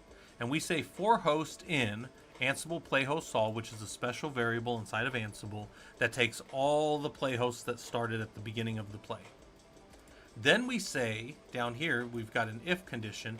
If the host that we're going, as we step through this loop each time, is not in Ansible playhosts, this is all the hosts that made it to the end of the execution of the playbook. If the host from here is not in here, drop his name right there. So these are all the hosts we didn't, they started out, but they didn't make it to the end of the playbook. That's it. That syntax is similar to Twig template engine. Nice. I don't know Twig at all, but I can tell you this right here is Python under the hood. So this is very Python-esque. And Jinja makes a lot of sense to me, probably because I've been playing with it for a while and using it for years, but it's just simple to me. Like it's a lot like how Bash is. We start something, we then do a condition inside of it, so we've got the loop running, and then so if the loop starts, the loop has to end, and if the condition starts, the condition has to end. You can also end, so this is a single alternative structure, meaning it's only going to print if that thing is not there. But you could have an else in here, so you can add an else if, and then have multiple conditions there as well. Yeah, this is simple enough for me to understand, so I know most of you can understand it, right? If I can get it, you can get it. And then down here is removed packages, and removed packages does my same little game. We loop over everybody, and then we end the for down here. And then in here, we check to see if you have a variable defined. And if you have a variable defined, then we do another loop. And this loop is going to be this loop here. And in there, we check to see if package return code is equal to 1. And then meaning it wasn't found, right? That was that grep thing from earlier. And then we say the host, so whatever the host is, his package was removed. This is actually a bit of a bad, again, this is just syntax. I'm just writing things out. What I really should say here is was not found. Because if we run this multiple times, this will keep telling me the package was removed. But the package wasn't removed. The package was only removed the first time. But this will keep reporting that the package was removed, which is a lie. What it actually was it was not found. So, this is one of these things. If you're the only one who's ever going to look at the report, who gives a shit? But if you're going to feed this to management and something, they're going to look at it and go, oh, hold on. Because you always got a manager that's like, wait a minute. I thought this was removed 7 years ago. And you're like, it was. It's just the way that I report. Now you got to, I hate getting asked questions like that. So I try to be as pedantic as possible with the precision of my words. So I actually left this in here. And then I think I say later in the lab, or I might even say in the lab book, go change this to be the correct thing, right? All right, so anyway, so we looked at that. Let's run it, right? This is one of these things where I always tell you guys, there's this saying in engineering, one test is worth 1,000 expert opinions. Is this going to work? I don't know. Let's run it. We're in a test environment. What's the worst I can do? Break these two machines? If I can if from here I could break these two machines and then all of the killer Coda site, well, there's probably a security problem somewhere. That's not really my fault. I didn't intend to do that, right? But this is one of these things we always talk about. You know, people talking about if you can or can't do something, just go do it, right? One test is worth 1,000 expert opinions. One of my favorite engineering quotes ever. So it's going to execute. It's going to go remove those packages from the machines. It's going to report out to us as it does it. And then it's going to create a Ginger report of the actions of the playbook. What was found. Also, since we removed those tasks for the debug, it's going to debug those big variables to us, which is nice. When we're trying to figure out where things break, debugs are good. When we don't want to see the debugs, we can make them, you know, not seen or whatever. All right, so we got to the end. Look at these big old debugs with all this tasty info. There's all kinds of information in here. So the debug, let's go up here. This is as it removed. This is what took a long time. So node 01 removed apps, and it went and it said, I'm going to remove, in this case, probably bzip. And then it went and it deleted, you know, read database, whatever. And then it got down to the end and it removed it. Then we come down here and we check. So we verified on like control plane, and it says all items completed. And we looped over. We did a dpackage-l grep for bzip, and we found that bzip was not there. Bzip was not there because the grep came back with a return code of 1, which we know means it wasn't there. And then we come down here and we look for container D, and we saw that container D was not there with a return code 1. That is the same thing, and then it's the same thing on node 01, and it gives us the same output. That is the same thing that we were looking for real quick right here, was the package.return code 1, meaning the package was not found. All right, so then let's go look at the report, and here's the report. It says, checking this, the package was removed. Oh, yeah, this is a validation at this time. There were no unreachable systems, and these packages were all removed. Well, they were not found, right? So then I say, are the output reports what you expected? Why or why not? We removed those things properly from those systems. I could take this, I could feed it up into my content management database or configuration management database, CMDB, whatever you call that in your organization. It might be ServiceNow. And I would take this and I would say system successful, remove packages from all whatever systems in my environment. And then I would go about my day. Look at you learning Ansible. You use Ansible to remove packages that were not security compliant to your organization. So then again, like if this is interesting to you and you go, well, that's pretty good, I could use this in my organization, then go use it, right?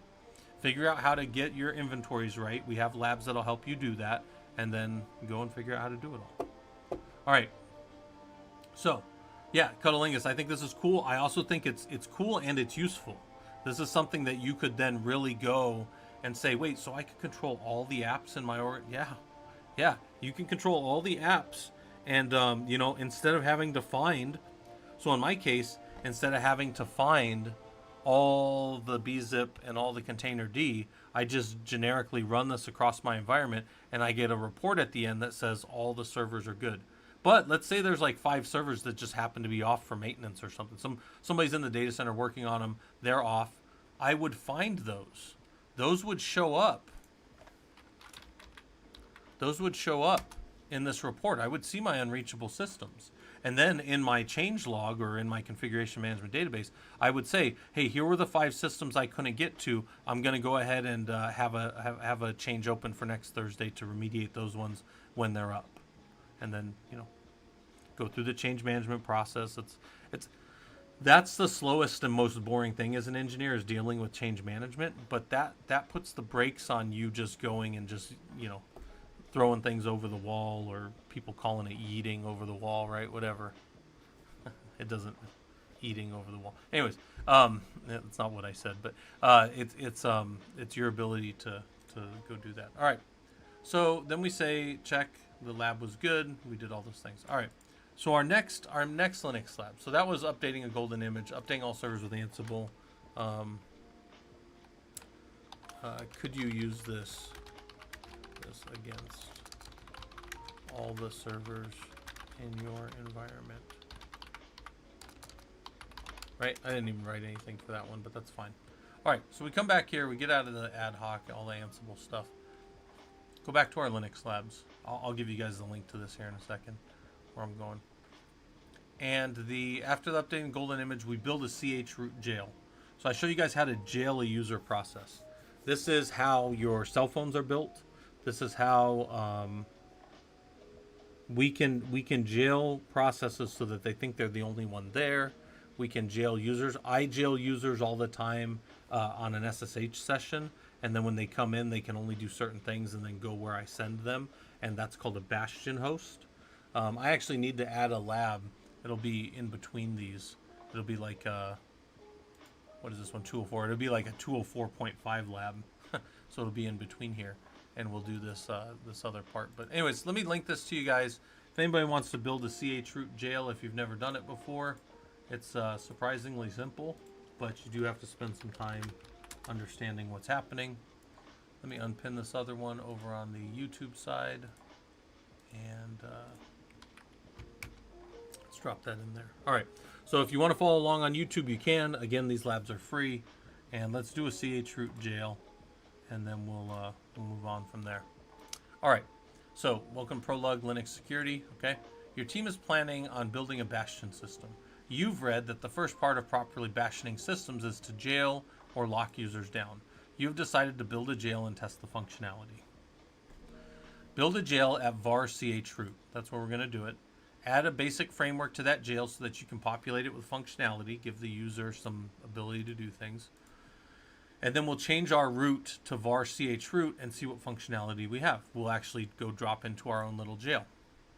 So, how do we do that? We make a directory, var chroot, so jailing users, right? And we say, where are we building the jail? Does the name matter? This is an important question for you to think about. Does it matter that I put it in var chroot? Oh, maybe. Is var on its own directory structure? So if I come right here,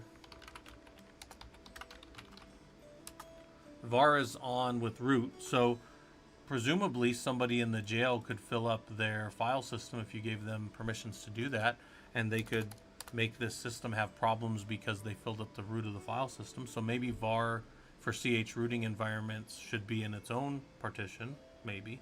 Something to think about.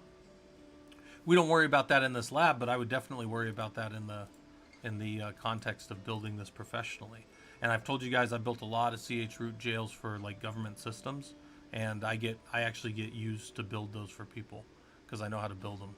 And I'm showing you guys how to build them. I don't have any secrets here, right? This is all open hand. I got no sleeves on. There's nothing up my sleeves. Just showing you guys how to do it. In there, we're gonna make some directories. These directories you could add or remove from, but down in var chroot, I'm gonna make a bin, a lib 64, a dev, an etc, a home, and a user, bin, a lib, x86 64 Linux -gnu. So all that. Those are all being created in var chroot. If you want to verify that, ls-l var chroot. You don't really need the -l, but all right. Those directories were all just created right now by that one command. That's what we call a wildcard expansion, and it created var chroot of each of those types, right? So, good. We did that. Oh, I got it right here. Check the directories have been created. Okay, what directories do you see? Is there anything about these directories that you know that would make sense to give to a user? Well, these probably all look like what you're used to seeing out here. Some of you have done enough systems work to know that there's a bin. There's maybe a dev. Yep, there's the dev. There's an etc. There's a home. There's a lib, lib64. But in jail, you don't get all of the things. Bin is important because that's where we're going to put the binaries for stuff to run out of Cuddlingus, yes. Now, it might be good to step back for a second and answer the question that's going to come up and say, well, what the hell's a jail? What the jail is, when we call it a chroot jail, we're changing the root to that directory. So what it means is, when we drop a user in this jail right here in var chroot, the slash that exists right here, there's a slash right there logically, right? That is going to exist to them as the root. So they are going to be down. So your system's going to be over here /var chroot.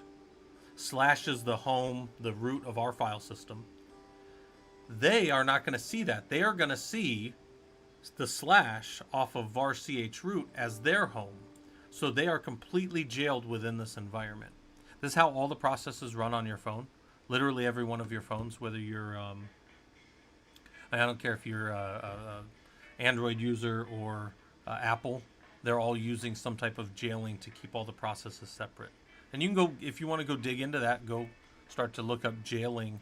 And then when people talk about jailbreaking, what they're actually talking about is you are down in a lower part of your phone or a part of your system, and you're jailbreaking all the way up to being root of the actual system, because you're locked down in whatever. I don't care what device it is. You're locked down. You're not the root user on it for real. You're down in like a play place where you can be protected by the actual root user. So. And if you didn't know that, well, now you know. That's what a jail is. And you're all jailed on your cell phones unless you've done a jailbreak, and then you've immediately voided whatever warranty you had. You've immediately said, I'm going to control this, and I'm not going to worry about whatever accesses and things you had. And then now you are really admin, but you're also responsible for it. So, all right. We're going to move the minimum executables required for chroot to work properly. So we're going to give them bin bash. We're going to put user bin bash into bin bash form. And then we're going to do this little trick. I run this trick to, let's break it down in a second. We'll run it and then we'll break it down. It'll give one little error. But if you want to see what this command is doing, do an LDD against bin bash. LDD. That's going to show you all the link libraries that bin bash uses. And here they are. Here's all the things that are needed for bash to run in your system, all the libraries. You'll get that one error. We don't really care. So, and then I did an awk print, and I took the second to last line, which was this one here on each, or the second to last value on each. That's what this little print for the awk did. And then we copied that into var chroot package, and that would be the full path of lib, whatever, for each one. So these all got copied into the jail. Except for the last one that failed because it's stupid. Don't worry about that. So, we're going to check our bash process real quick. So our bash process is 2943. And then we're going to chroot into the jail. We're going to become a user. We're going to drop ourselves down into that jail. We're going to change root to that jail.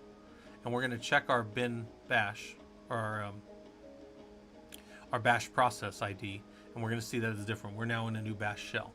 And then we can see what we have. So let's ls in here. Don't have ls. pwd. We do have pwd because that's part of bash that we gave it. That's a built-in command to bash. And we see that we're in the root of the system that we're in, which is actually down in var chroot. So I can't ls. I can pwd. Can I cd to like bin? Maybe. And then I can do a pwd. Now I'm in bin on my system, but I'm jailed. I'm down in var chroot bin. I can't ls. I don't have an ls. So try any commands you know in Linux. Can I SSH somewhere? Can I ping? I don't have ping. I don't have any of this stuff. I'm jailed. And then I said spend some time getting familiar with jails and chroot. You can go read about chroot and what it is. And then let's exit the jail. We're out of the jail. Back to a normal system. Yeah, Cuddlingus, when you jump in, so any of you guys that jump into my home lab environment, you get put in a jail, and then you have an option of places you can go, and then it sends you out. And if you ever leave those places, you get immediately ejected out of my Bastion. Yes, that's what happens in my Bastion host, Cuddlingus. And I have labs, and I've shown you guys how to build those and things like that. But that is based on this. This basic thing that we're doing here is the whole how that works. Yes. So this is called jailing. And then from a jail, we would build this into a bastion so that people can pass through. A bastion is a place that people pass through in a secure fashion so that they can only go to the places that we want them to. Right? So we ping Google. I can now ping Google because I'm out here and I'm safe and I'm out of the jail. So let's go add. We set up the jail and verified that there's little to no functionality. That's true. They can't even ls. So we're going to need to make the jail useful for a user so that we can give them basic pieces and functionality that we might want to give a user. Do you guys want to see me, like, would it help if I jumped into my home jail real quick? Here's my home jail. Watch. So I'm on my P01 Jump 01 box. I'm going to SSH into streamer, I think it's streamer 1 at myself 192.168.11.245. And then I need the password. I actually don't know the password, so I gotta go find it real quick. Hold on. The password is in my sandbox. So let's go streamer. And oh, that's not gonna help. Let's go find Bastion. Hold on. All right. So my password was something like this. This is great 3. Oh, some weird thing like that. Ah, now you've been locked in. You have 10 seconds to make a selection. And what happens if I'm just gonna move my hands like this real quick. Hands out of the way. And it kicked me out. All right. So then I go, well, hold on a second. I want to go back in there. And I need to know my password again. So hold on a second. It's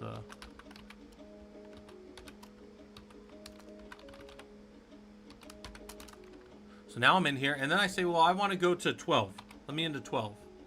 Oh, and I need to fix that message, but it sent me to Rocky 5, but it said I was going to Rocky 1 because I didn't edit the message for each of the different ones. Now I'm in Rocky 5. ID, IP adder, I'm the root user, and I have this, I'm down here, I'm down in this other environment that is separate from my normal home lab. And if I exit this machine, I'm not going to go back to here. I'm going to be zippered out. It's almost like I'm flushed down a toilet all the way back out of my environment. So it can close the connection, ripped me all the way back to my home environment. Good question. Is logging different for the change of the root dir? Yeah, Cuddlingus, all the logging is different. However, in my home lab, because even though I'm putting you down in the jail for your users in the jail, all the logging is still happening through my SSH process, and I'm still getting all my logging separate. But yeah, your stuff would be getting logged separate as well. Yeah. So let's go copy in some files so that we can add some functionality. Copy in the binaries that we need for curl and SSH. So now we can SSH around and do some stuff. We already gave them bash.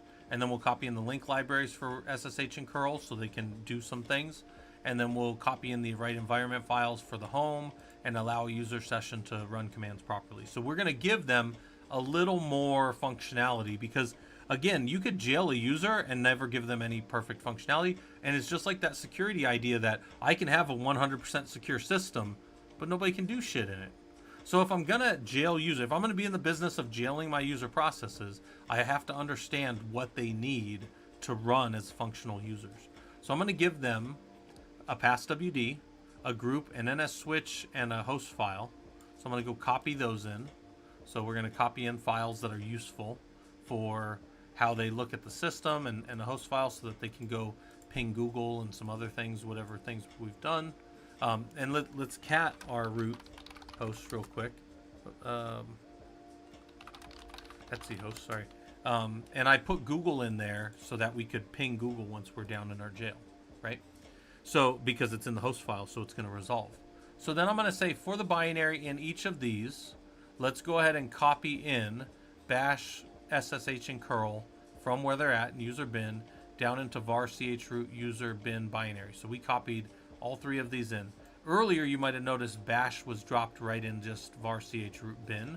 So now we're going to have bash in 2 places, but who cares that much? All right. Not that big of a deal. Let's look at our LDD for bin bash. This is an exercise we just did, and we want these values of each, which is 1 less than the last value of each line. So then when we go and run our for package, you always get the 1 error. We're doing 1 line less, so one value less than the last column, and that's going to grab all those, and then that's going to grab all those, and don't worry about that error again. And then we're going to make some directories that are needed, or make some things. If you're giving a user a jail, you have to give them a place to crap. That's crass, but it's true. So a user has to have a dev null. Dev null needs to be there for certain functions to happen inside of bash. We need to give them a TTY so they can have a shell correctly. We got to give them dev 0 so that they have a place to go ask the processor for just giving me zeros. We need dev random and dev urandom. If you don't give them that, SSH can't properly create keys and do other things that it needs to do when it communicates. So we do all those things because, by the way, you have all those things. When you jumped into a normal bash shell, you had all these things given to you already. You never even thought about all the privilege you had. No, I'm just kidding. But if you get into the process of jailing users, you will really, like, and some of you, if you want to go do this lab and then go, well, I want to give them that and I want to give them that, and then you go and you read a little bit and you keep adding, you will become an expert, a 100% expert in how the system works, because you're working from a place of complete lockdown and you're only giving the users what they need to do the things they need to do. What is the C over here? Oh, I forget what all these are. This is like something to do with like the way it's created. You'd have to go look. You'd have to go man it and look it up. I don't remember all that cuddlingus. I forget things as fast as I write them. If you guys haven't noticed, and I'm constantly borrowing stuff from previous me, figuring it out in my notes and stuff like that. But yeah, that could be a good one. What are all the values given? So then there's a couple ways we can figure that out. We can man mk nod, right, which is like a make node, make block or character specific files, and then we can go see what those values are. So C is create a character unbuffered special file. So it just makes the file. And then the numbers are dealing with octal values of it. Now, if it doesn't tell us here, we might have to go look online for it to get more about it. Yeah, character unbuffered special. So look, you're already learning more about it. That's I tell you guys all the time, the way you can do these labs is you can just hit next, finish. Or you could take notes and then go and look and go, oh, I did this, I saw this happen, but why did it do the thing it did? And then it goes, and like I tell you guys all the time too, when everything works, maybe you just click all these buttons and it always works in the future, and then you never have to dig in, because if we start the truck and the truck drives, then we don't worry about what's broken. But if it breaks, then we do want to know how to dig in. So this is one of these things I tell you guys often as engineers. Go spend time, ask those questions about how those commands are set up, because you will then have a better answer when something does break. But you know, this is what we do, right? This is how we get in here and test these things and play with them. Yeah, I forget what I was doing when I did all these, right? Yeah. So moving from nothing, yeah, getting a system working, playing with it, and then starting to grok or understand. Now, engineers have been saying grok for 40 years, and I know that there's somebody who says grok now a lot of days that's not politically popular. So don't think like, oh, I'm not commenting or calculating after some other person. Now, I'm not going to say who it is, because people be like, oh, I love him or I hate him or whatever. I don't care, right? I'm as an engineer, he's an engineer, and some people are like, he's not even really an engineer. I don't know, fucking guy. I don't know. But I can tell you, grok has been around for a long fucking time. You can go look it up. It's from an old book. I think the book's even from the 50s or 60s. You can go look it up. I forget. But grok means to understand a thing, like to hold it. Like I always think of like the Predator looking at a person's skull, like inspecting it. And if you guys ever saw the Predator, he kills people and he heat treats their skulls and then he uses them as like trophies. That's the idea to me, is like I can hold this thing in my hand and understand it, right? And kind of, but for me, I gotta do it first, right? All right, we're gonna copy in all these other things. So this is just these other things that are useful. You can go look at what all the NSS files are. If you see any of these and you're like, what the hell's Scott doing? Just do an ls-l and then run the same command, right? Like this, and go, okay, that's all the files that he copied in. These are all the files that got copied in right there. And the reason he did it was because those are just kind of needed. So we just copy them all in. Do you want to maybe use rule of least privilege and strip those down later? Maybe. That could be something you want to do. Hey, Ridden89, hopefully this stuff's useful to you.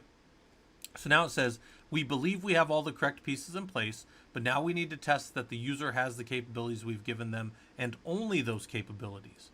So let's make a user add called jailed, and then we'll give them a password, and the password will be 1234567 1234567 something super easy. All right. Then we're going to use our user and we're still root, and we're going to go drop down into our little jail. So we're in our jail. If you wanted to verify you were in a jail, watch this. This is how you can verify.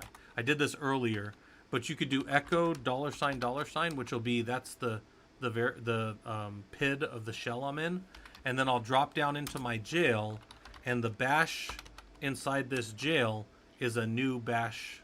I'm in a new bash shell, so I have a different variable for my process, right? Echo $$. All right. Can I curl Google? I gave myself the curl command, and I made sure that Google was in my host file. Can I curl Google and get that value out? It looks like I did. Looks like I got Google.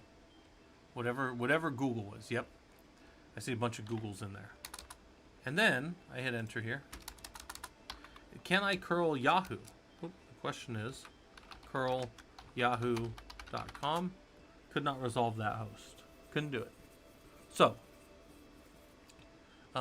thanks for bringing up this quality content. Yeah, backup. I hope this stuff's useful to you, right? The goal of this is to show you guys how to do things that maybe you spin off and you go build a whole career. You could probably have a career of building Bastion hosts for servers. There is a very niche, very tiny, small subset, and I get called to do it a lot because I know how to do it. But where within like maybe an environment you could build jails and bring users in and allow them. By the way, you might say, well, how do you SSH? How did you do that jail? Watch this. This is the last little part of it. Let's just tail-10 on my etc sshd config. The user that's coming in, my streamer 1, gets dropped in my jail. That's how SSH handles it. So you might say, oh, Scott, I did all that, but how do I do that last piece where I set up the SSH to drop the user in the jail? That's how I do it. Streamer 1 comes in, they get dropped in my jail. And then you guys just saw me go in, and then I have a Bastion file in there. Bin. This bastion.sh. This is nothing clever. It's simply you've got 10 seconds to make your choice, and then you need to make the choice, and then I'll take the input, and I'll just do a case statement, long case statement. That's it. By the way, if you need this, if you're like, I need that, where do I get that? That's all up on my GitHub. It's called Streamer Setup or Stream Setup. All right, so I'm down in the jail. I'm going to exit the jail, and now I'm back in my normal process again, 2943. Now we're going to do something else. We're going to drop back down in the jail, and we're going to SSH to some user on this system. So we're going to SSH back to our own system, and it's going to say, do you want to connect to it? Yes. And then I need to know his password, 1, 2, 3, 4, 5, 6, 7, 8. And then now I'm on this user. But hold on. ID, who am I? My username is jailed. This is kind of fun. I did this in the lab. I shouldn't have called this jailed. I should have called this guy free. But am I actually still in my jailed environment? Can I cat or can I curl www.yahoo.com? Is this guy actually jailed? No. He can I ping Yahoo? Yeah, I can resolve it. I can ping it. I can hit it.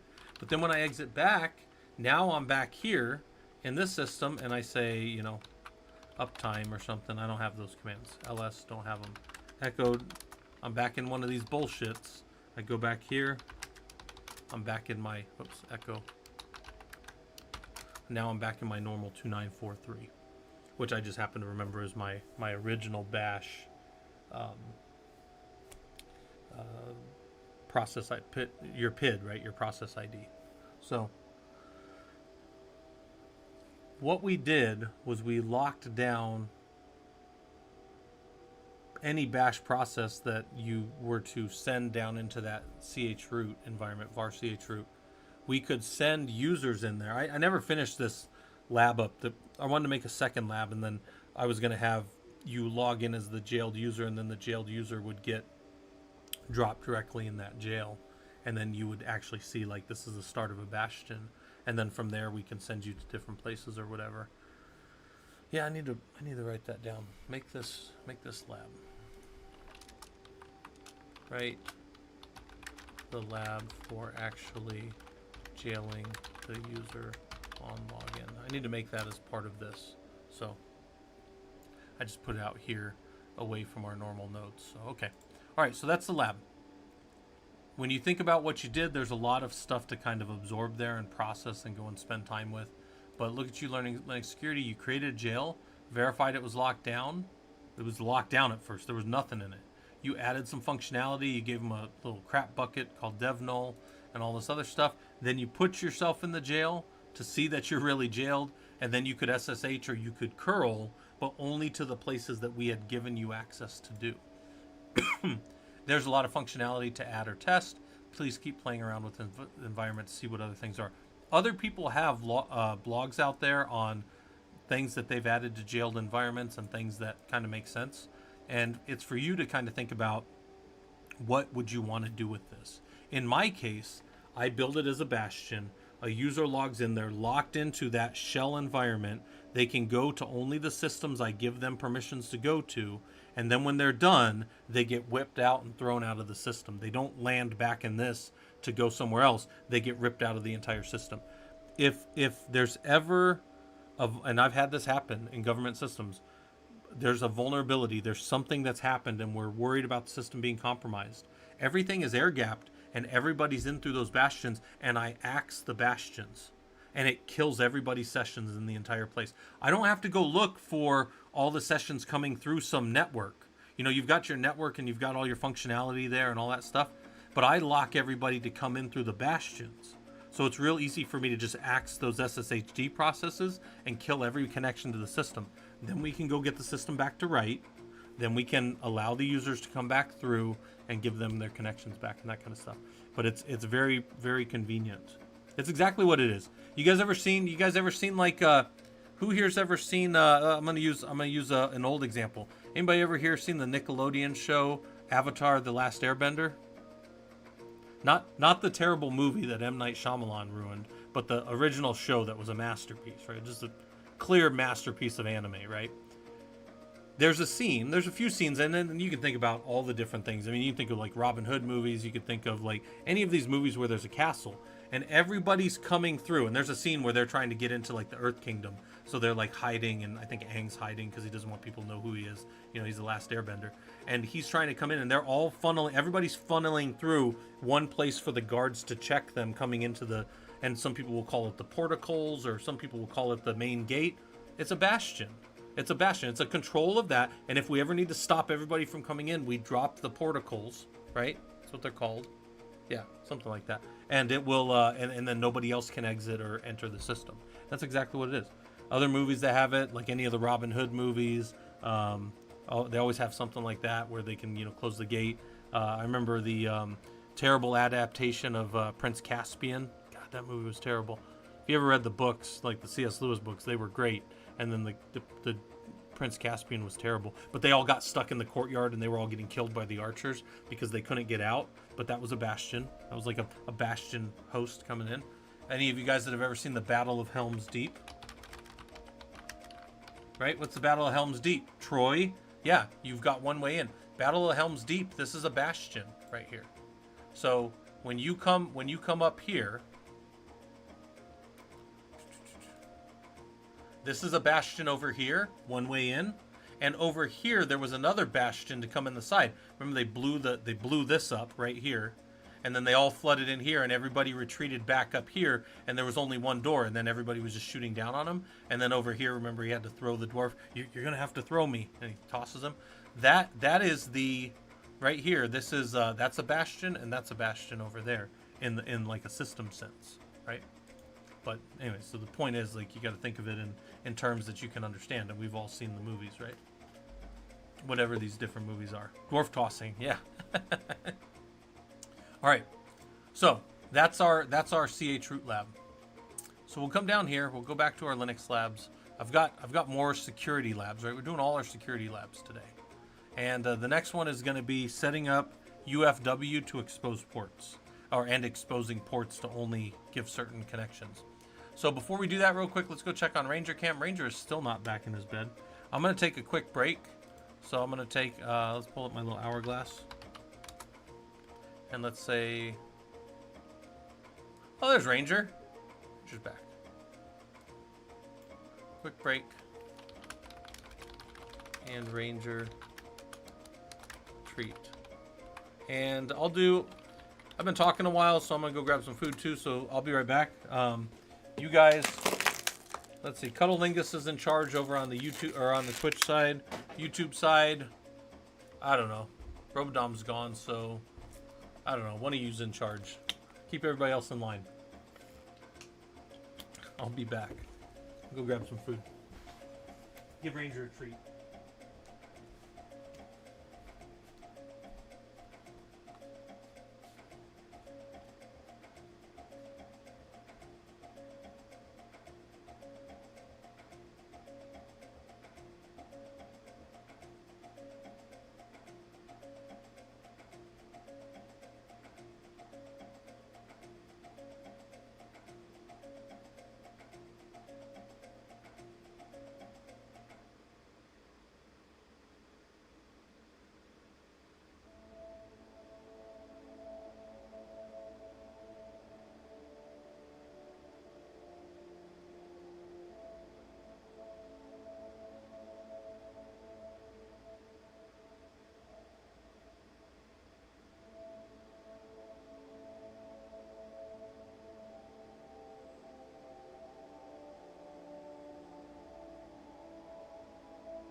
Alright. I'm still eating. I'm up here. Anybody needs any questions or anything answered? Still munching on... My wife made some egg salad. So I made little sandwiches out of it.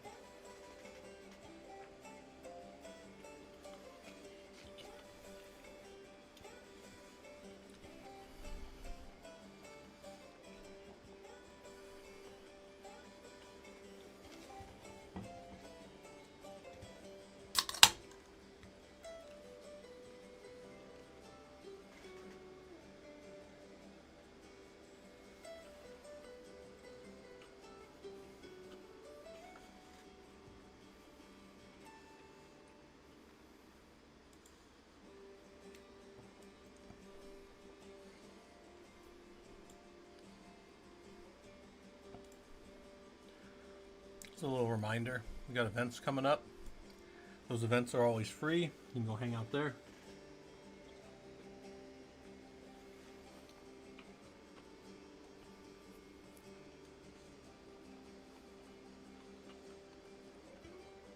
Go talk and hang with other engineers, you know.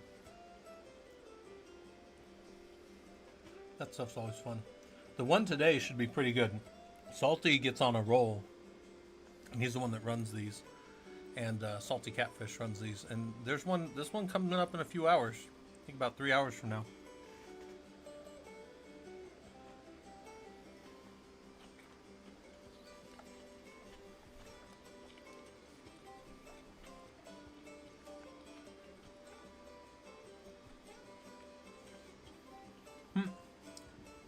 How's it going, Fisherman? I'm still on a break.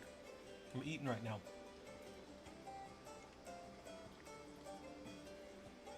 But I was telling them about Salty's Labs. We got to talk in a couple weekends with a systems engineer. He's working over at Red Hat. He does pre-sales and he works with clients and stuff. And he'll tell you all about that. So he's going to come and talk to the group. I really like Ash a lot. He's a good dude. Very good at what he does, and he trains people on pre-sales engineering, which is important to me because that means he understands it at a level where he can turn around and kind of give back to others. He runs a group. I don't think he runs it, but he's one of the major teachers of it, and he teaches people how to get into pre-sales engineering. So he's going to come and talk, give you guys some of his kind of wisdom in the space.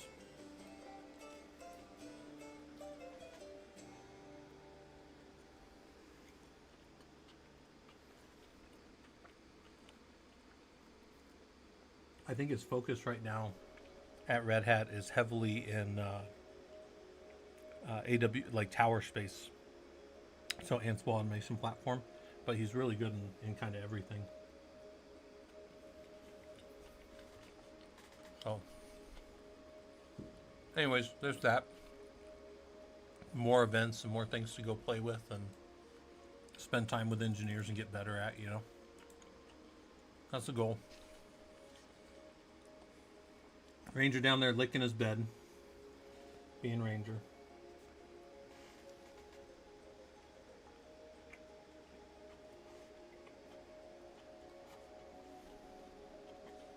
Mm-hmm.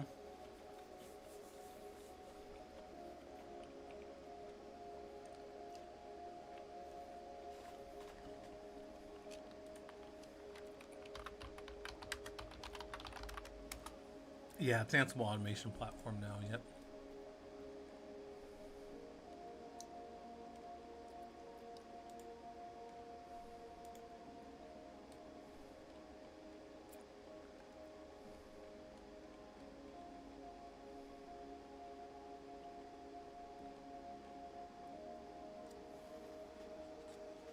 Yeah, it's a ploy to sell OpenShift. Yeah, my brother has been seeing the writing on the wall in his organization with some of that stuff.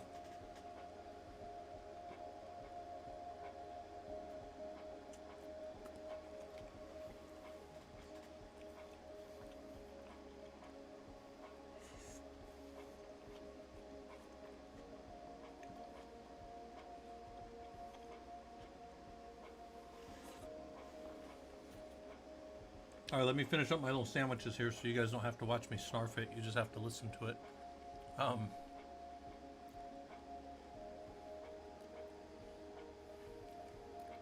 That's an interesting little, I think that's a Gartner one.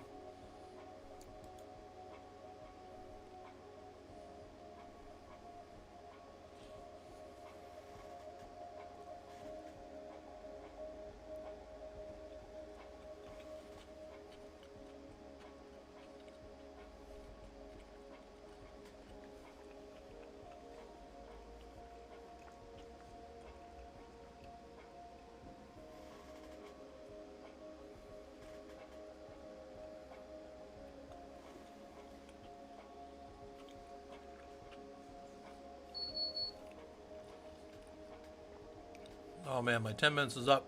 I'm not done eating. Give me 1 second, guys. I'll stuff this whole thing. Look here. This will be amusing for some of you. I'll stuff this whole Oh shit, I don't think I'm gonna be able.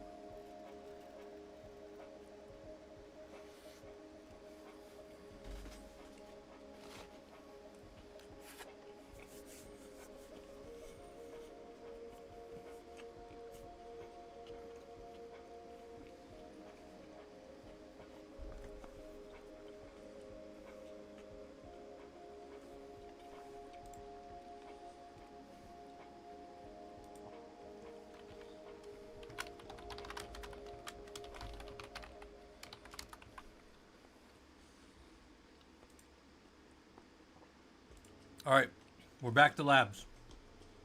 Yeah, chew faster. Fisherman, I take it now where you're at, you're not dealing as much with Red Hat as you used to, but it sounds like you've had quite a few dealings with them over the years.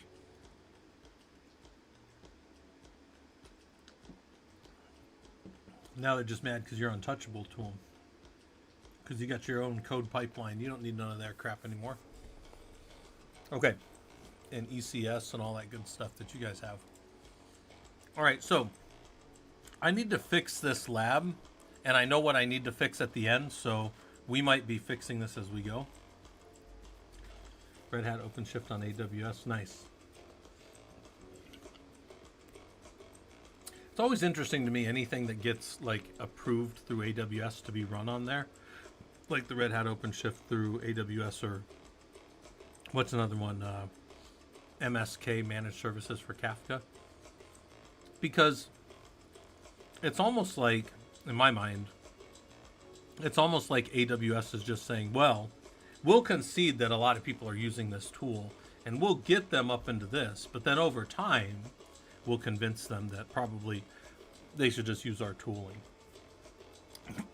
Which is also, excuse me, probably they're also just like, well, but at least they're still using our stuff, right? Like, I'm sure at the end of the day, AWS just wants more people subscribed for subscription pay and all that stuff, because that's where everybody makes money, is subscriptions, right? All right. But I don't have to speak theoretically, because we get to go do real stuff. One of the favorite things about doing lab day is I don't have to sit around and think about whatever else. Let's do this. So I'm going to pin this for you guys on the Twitch side. Pin the lab right there. And then on the YouTube side, I'll just link it. I don't pin it over there because of Red Hat's UI.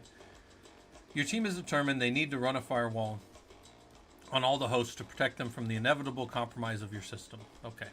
The goal is to have your systems only capable of exposing the ports that you have documented and agreed upon with your security team. So, you know, you come to a machine like this, and if you've never been on a system before, a Linux box, and this is your first time, you go to this Linux machine, and you type in an ss-ntulp, and you do whatever you want. And there's all these things that are open.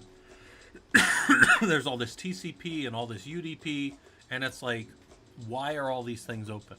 Like, what are they doing? Are they actually serving a purpose? Are they, like, should this server here be running cups? What the hell's a cups? If I don't know what cups is, I probably need to go look that up.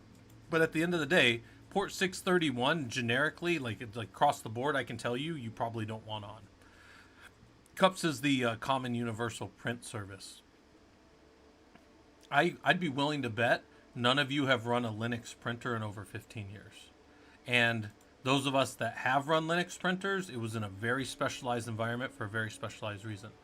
That's one of the things Microsoft does better. They have a better print spooler and the service for all that stuff than Windows or than Linux does.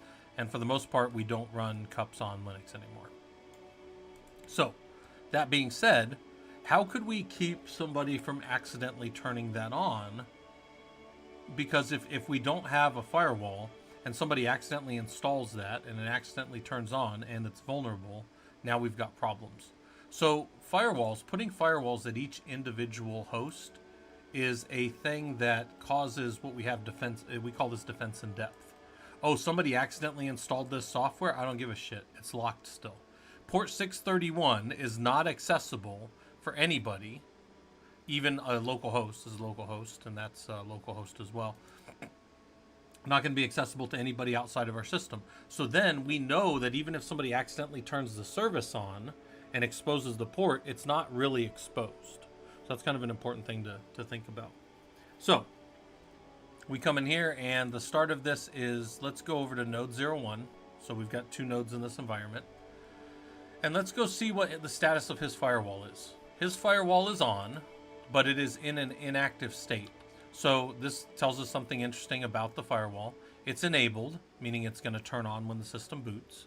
It's active and it's running, but it isn't so it's active in that there's a process ID for it, right? That this active means that there's a process ID. But this inactive means it's not doing anything on the interfaces. So that's something to think about. So we come down here and I say, can you verify that it is now started and enabled? So we're going to enable it. And it says it might disrupt connections. Yes, that's fine. But now we're on it, and it says we're enabled on system startup, so we're good. And we can go check it and see now it's active, and it's also active and enabled. So now the firewall is on and will always be on in the system because we've activated it. Okay. And I say, what is the current state of the new running firewall? Can we allow SSH into it? So setting up firewall, what state did you find the firewall service for? And actually, we could start with, what is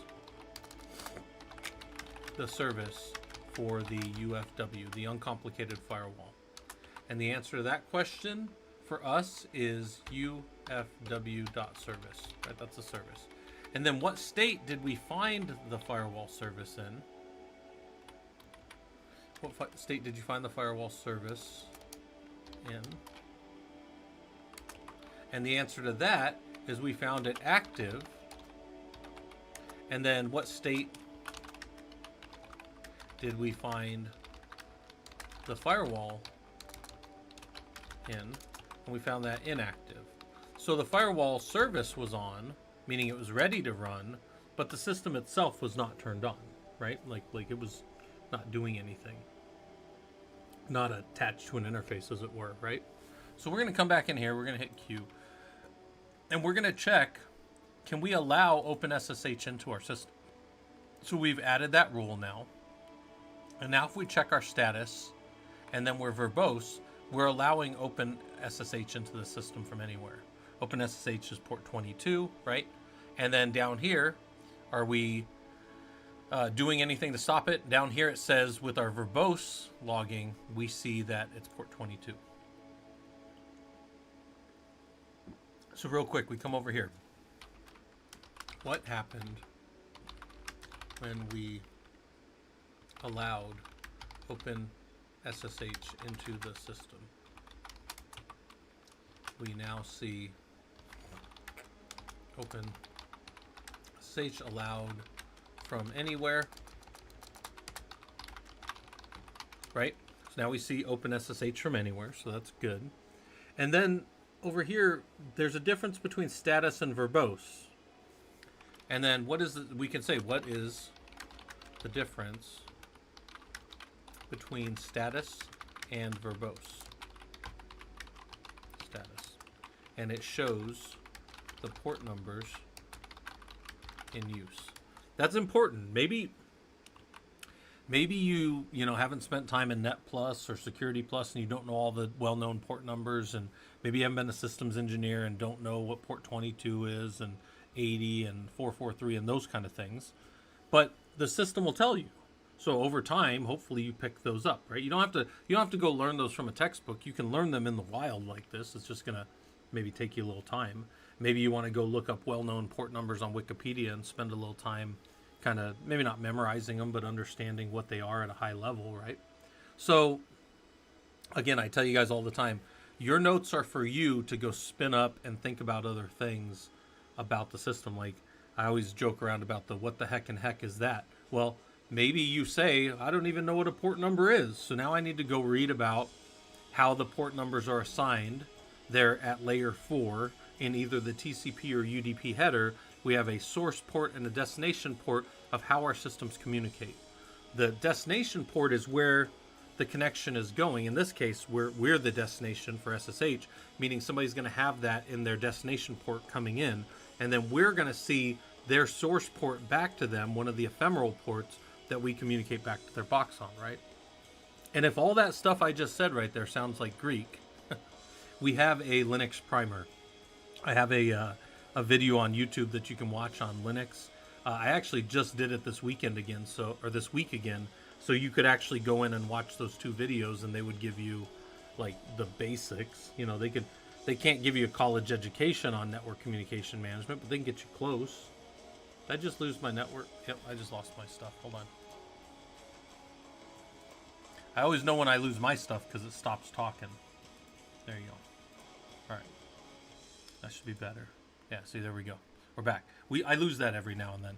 And it's always a network connection thing from Azure. So,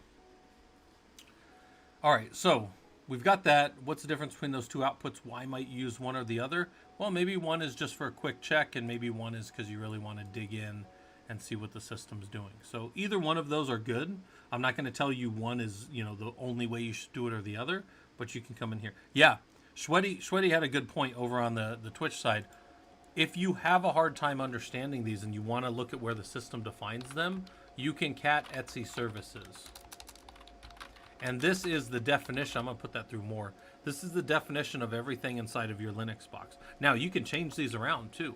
So you can spend some time here and look at these. Some of these are legacy. Some of these have existed for 40 years, right? Like TCP was actually released, depending on who you ask and that, somewhere between like 78 and 81. So it's just slightly older than me, right? But you can come here and you can see these, and you can also set these in your own system. So you can set 22 to not be SSH. I could call this streamer SSH or whatever, and then port 22 would show up like that in all of my output, because this is what's being referenced all the time by those different programs. Would it change the functionality in any way? No.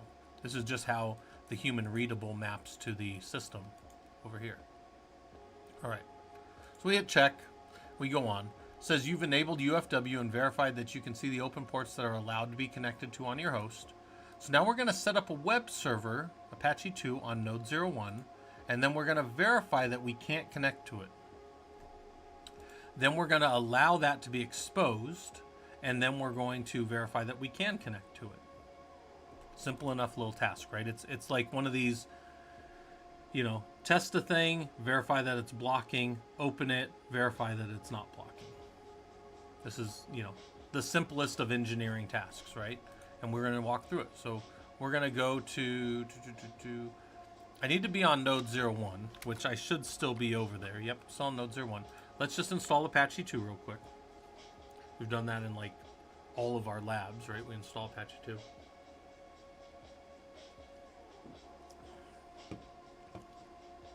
It's going to turn it on. It's going to start it right now. So when you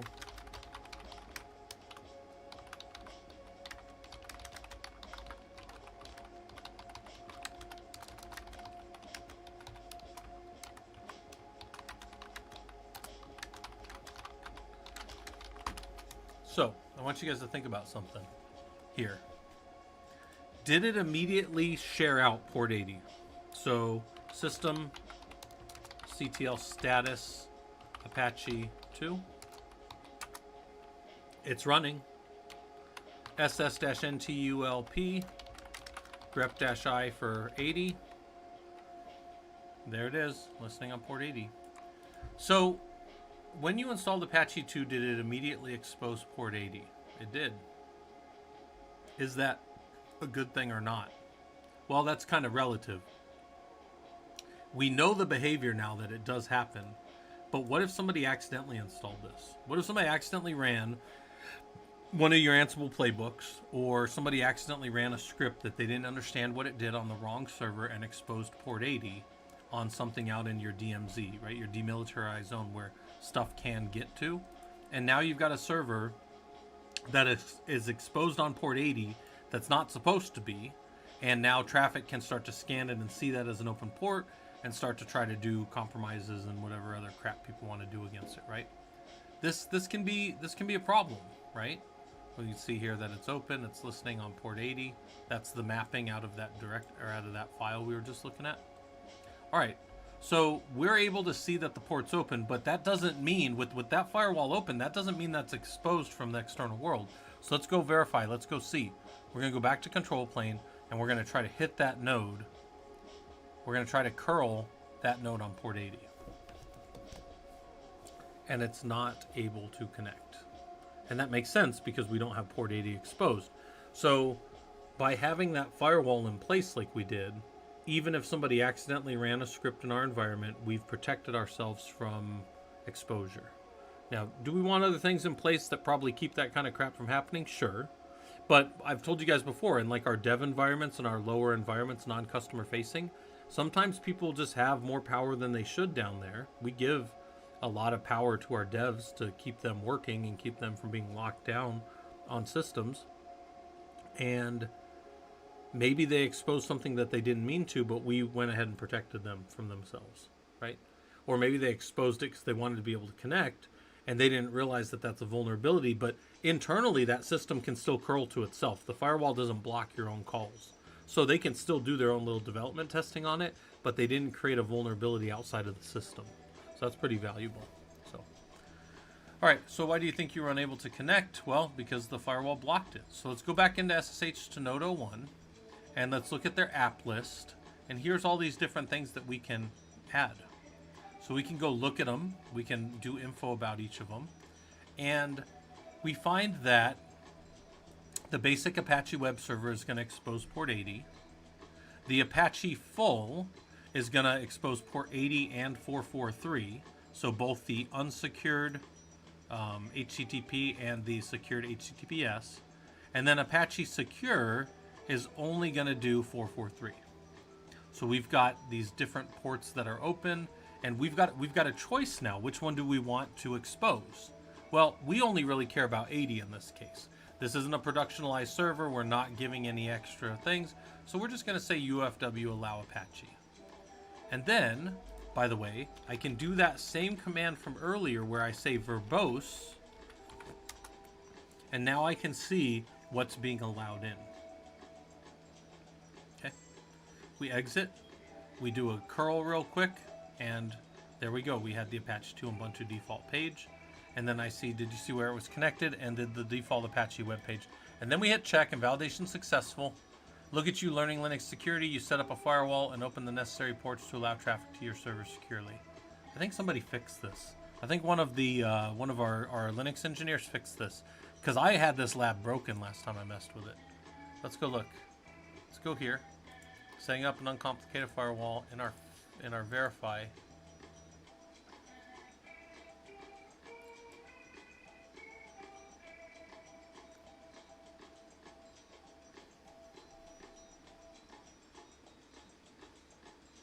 Yeah, one of our guys fixed that. Because I think what it was doing before...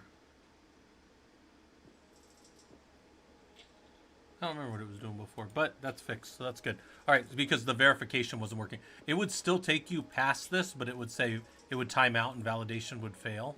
But somebody fixed that. One of our guys did a pull request and fixed that, so that's good. And I say, look at you learning Linux security. You set up a firewall. This is a host-based firewall.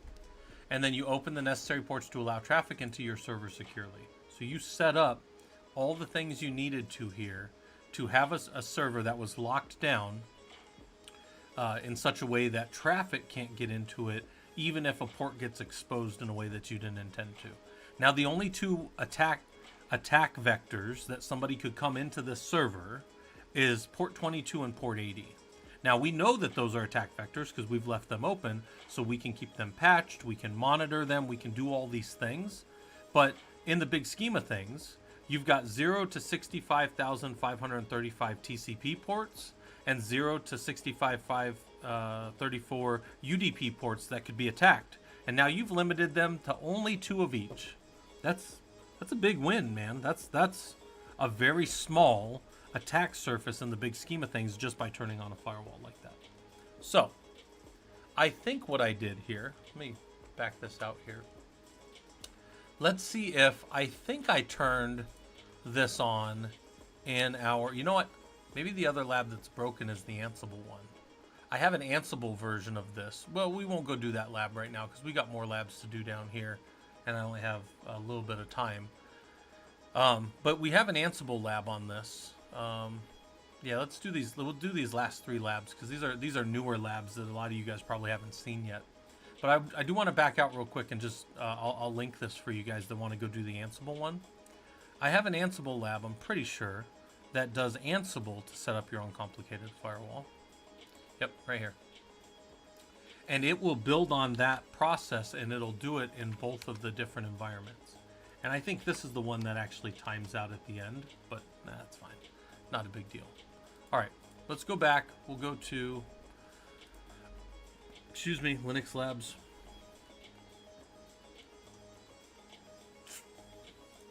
And let's set up our syslog. So we have different ways. I'm going to link that on the YouTube side, and I'll put this on the Twitch side here.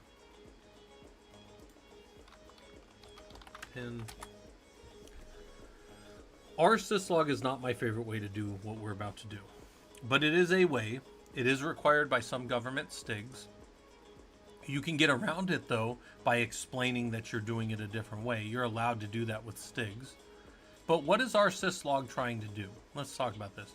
Your team has determined that they need to centralize logging in your environment. This is a Secure Technical Implementation Guide, STIG, for government systems. This is a requirement. But in your case, it's just good practice. And your team has been losing remediation time by not being able to see logs on systems until after the systems are back up. That's a big problem. Your management has been coming around and talking about MTTR and MTTD, and you don't know what those are. So let's say this one is setting up our syslog. What is MTTR? What is MTTD? Like, we need to know. They're talking about MTTR and MTDD, and you don't know what that means, but you know that getting logs in a central place will make it better, and management will leave you alone. That's true. Management will leave you alone if you get the MTTR and MTTD down. So what are we doing in this lab? Verify that the rsyslog is installed and running on both systems. Configure it on control plane to capture UDP on port 514, which is the default. Verify that rsyslog is listening. Configure node 01 to send the data over, and then verify that the logs are sending from node 01 to control plane. So if we were doing this right here, right? If we came back over here to our little whiteboards that we had from earlier, we have, I'm just gonna pull this out like this for a second so it's easier for me to draw. We've got both nodes. Let's go grab over here my little pen at draw. So we got our 2 nodes, right? Here is control plane. And over here, we've got X's name, node 01. Node 01, right? He's over here. Both of them need to have our syslog running. So that's going to be a little process here inside of the system, our syslog. Boom. Now he needs to listen. He needs to have UDP 514 open, and he needs to be configured to send that data from logs on 514, right? On UDP 514. So we check that, we check that, we check that, and then we verify that the logs are coming in. So verify logs. So if we needed to draw it out, that's what we're doing. We need to make sure our syslog is there. Boom. We need to make sure that he's configured to listen for it, right? He's listen. Then we need to verify that he's sending, right? He's sending these logs over there. And then we just need to verify that the logs are landing. Yeah, control byte. We're doing labs. We're doing security all day. I think people like security, so I think everybody thinks they want to like security more than they actually probably do in practice, but security sounds cool for most people, so that's what we're doing. This is what we're doing. So I know it's messy, but control node 01, logs are flowing one way, but our syslog needs to be running. On one side, we set up our syslog as a catcher. On the other side, we set it up as a pitcher, and then we verify that the logs are flowing. Right? It is what it is. That's the process that we're building out. Okay? Let's come back to our journals. Does anybody know what a MTTR and an MTTD is? Any of you guys know that? Security is not a hoodie and flying green text in the terminal. Yeah. Yeah, what's the hacker man, what's that hacker man I'm in? There's like a tool. Oh, what is that? There's a page that just says like hacker man. Yeah. Yeah, it's a mean time to repair and mean time to detect, right? Yeah, so this is mean time to repair, and this is mean time to detect. Now, what I'm showing you guys is a requirement for government systems. There are better ways to do it than our syslog. But our syslog can aggregate and then send up to Splunk or do other tools and stuff like that. That's good, Sweaty. I think that's actually one of the best things. Go look at all the different types of MTTs there are. Mean time to repair, mean time to detect, mean time to resolve is another one. Mean time between failures, MTBFs. Mean time between failures of systems. What is the average failures of disk drives over time? And then we use that in, like I used to have, I tell you guys, I worked on arrays of disks that are literally in the tens of thousands. And if you have, just think about this for a second. You got 10,000 disks. And you've got a mean time between failure, MTBF, of those disks of about, let's just say, 730 days. So you say, okay, that's 730 days. That's, Scott, you're being sneaky. That's 2 years. That's about 2 years, right? 730 days is right about 2 years. The mean time between failure of those disks is every 2 years, let's say. Now you can figure out how many disks of those 10,000s per day that you expect to have fail. You can figure that out. It's a little bit of simple math. It's basically that divide. So then you go, wait a minute, hold on. You're telling me it's like 13 disks a day that you may be replacing? Yeah, on an array of 10,000 disks, and disks fail, right? We know all hardware fails eventually. If you understand the mean time between, and your mean time between failures is probably a little higher on disks nowadays, but my point is, yeah, you can calculate out that if we're ever under 13 disks per day, that's probably a good day. And if we're ever starting to average maybe like a slightly higher, then maybe we need to go look. Is the data center higher? Is the data center a little hotter than it's supposed to be? Has the humidity been edging up? Have the vibrations and sound been going higher? Because spinning disks are highly vulnerable to high vibrations and sound. I had a buddy one time, man, sometimes you work with like some of the smartest people on planet Earth, but they like couldn't like tie their shoe or properly cross the street. This guy, one of the smartest engineers I ever worked with. In fact, he wasn't even called an engineer. He was a research scientist at Lockheed. And he was like, Scott, okay, I need you to help me get these, I need you to get these arrays. I need help rebuilding these arrays. The disks are breaking down. And I go, okay. And so we get these disks and I help him pull all the stuff off them through one of my, connect them up to one of my Linux boxes. And I go, just out of curiosity, what the hell are you doing with these disks? And he goes, oh, and this was a Lockheed research scientist. So this guy had he had access to planes. He could just tell the pilots, hey, we're going to go up tonight and do this. And he goes, okay, well, here's what I was doing, Scott. I had these disks in a RAID, in a system, and we were up in a plane at about 15,000 feet. So he was up at 15,000 feet. He's like, it was like 12 degrees in the back of this plane. I was all bundled up, freezing, and I was pulling all this data. He was doing some atmospheric stuff, whatever he was doing with Lockheed, right? He's a research scientist. This is the shit he does. So he's up there, he's doing this stuff, and then he keeps bringing me these broken-ass discs. And he's like, why are these discs breaking? And I said, dude, first off, those are sealed discs. Discs are sealed. I don't know if you guys know that. Most hard drives are sealed. And if they are sealed, they are basically like a bag of potato chips. If you bring them up too high, they can pop. So that's one thing that can happen.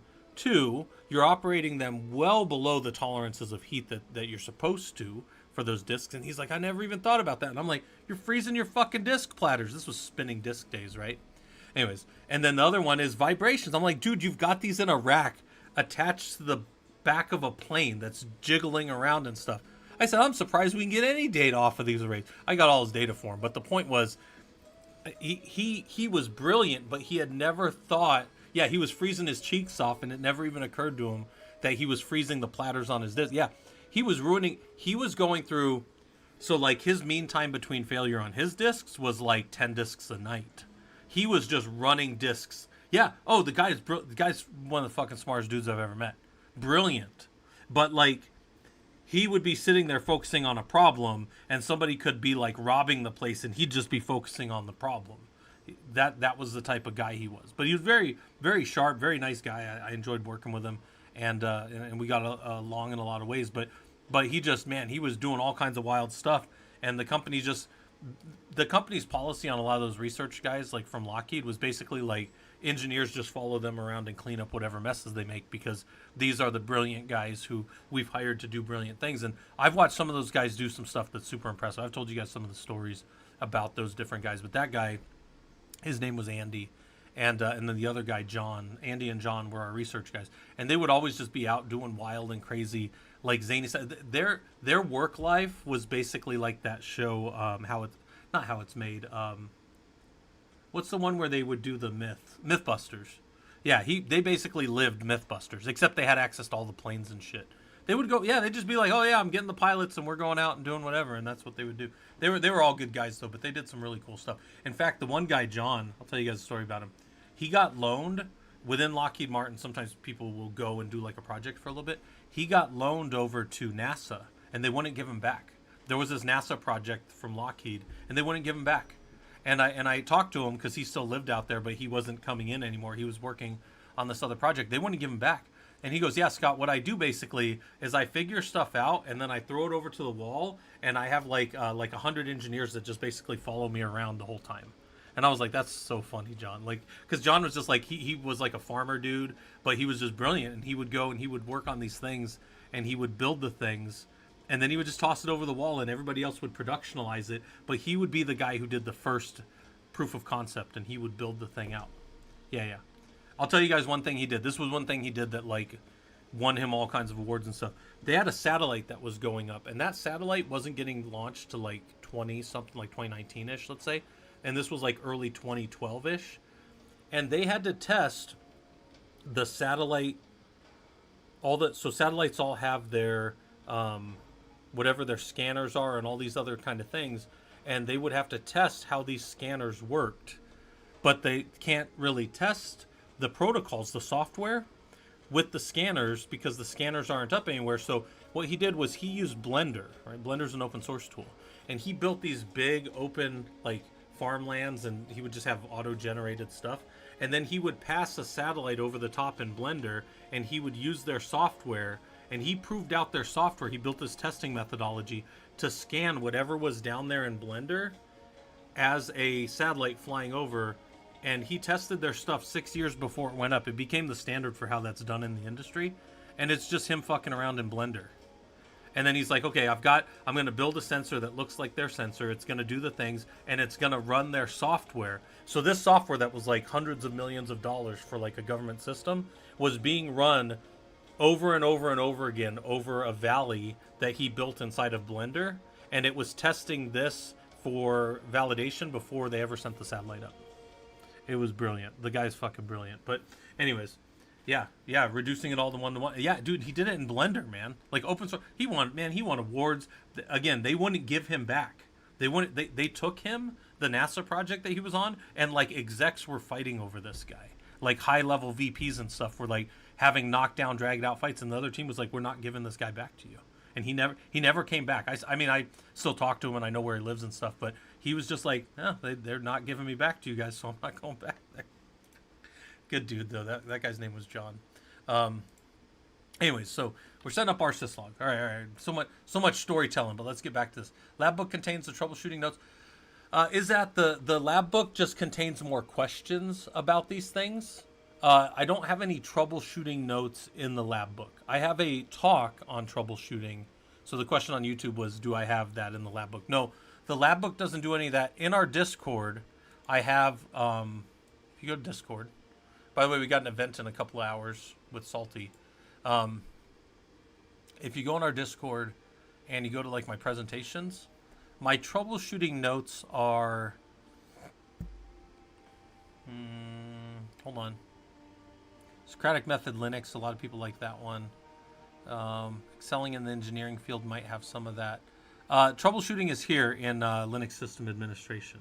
So if some of you were like, hey, how do I get, like when I pull up those presentations and stuff, I put them all up here in Discord, right? I don't hide anything. I tell you guys, look, I'm not wearing sleeves. There's nothing up my sleeve. Any of the stuff I have is up there for you guys to use. So, all right. So let's do this thing that we just drew out terribly. Let's do this. Let's get the UDP and the rsyslog and all that stuff running like we just drew out, right? That's our own notes, right? Our notes can be messy. They're just for us to kind of think through and make sure that we're not losing our mind any more than normal, right? What is that? We know what those are. And all right, let's set it up. Let's go.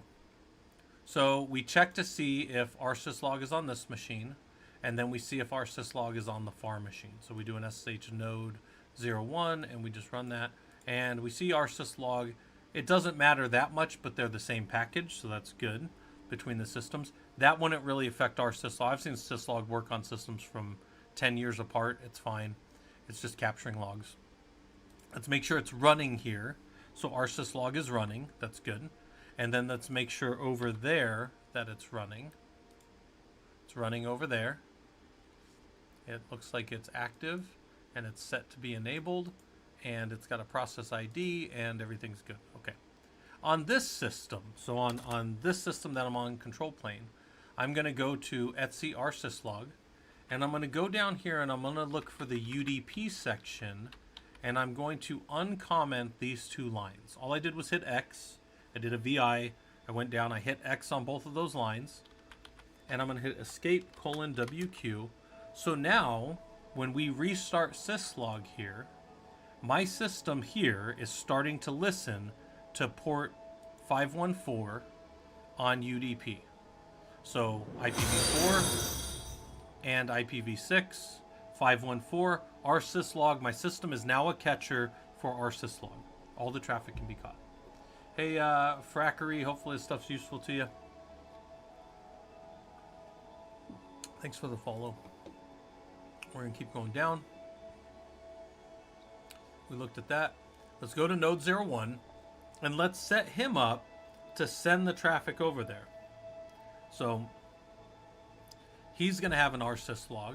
And in here at the very bottom, we can hit Shift G to go to the bottom.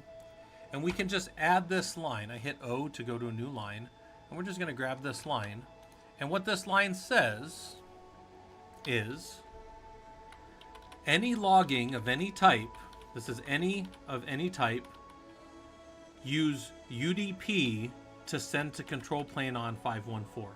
Now I'm going to show you guys something that we're not doing here, but I want to show it just for completeness. I'm going to hit YYP and I'm going to show this right here. You can do this as well, but when you do two @signs, I'm trying to send over TCP, and I'm probably being secure and using certificates and all these other things. But hold on a second. Is that system that we just set up listening on TCP? No, it's only on UDP.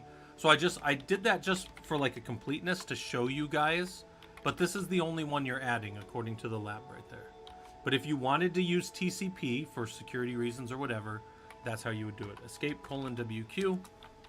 We got to restart the syslog service so it can send the data over. So it rereads its log file, or its config file rather. Then we'll exit back to control plane, and we'll just tail-F on this system. And what we should see is we should see control plane coming through, but we should also start seeing node 01 coming through every now and then. So there's node 01. I had enter a few times, and then maybe again we'll see node 01. Yep, there it is. And it's doing whatever it's doing. We are getting log messages from that node over here now. So,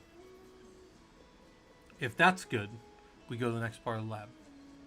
And it says, so far, you've enabled our syslog collection on UDP and sent logs from the control plane on UDP port 514.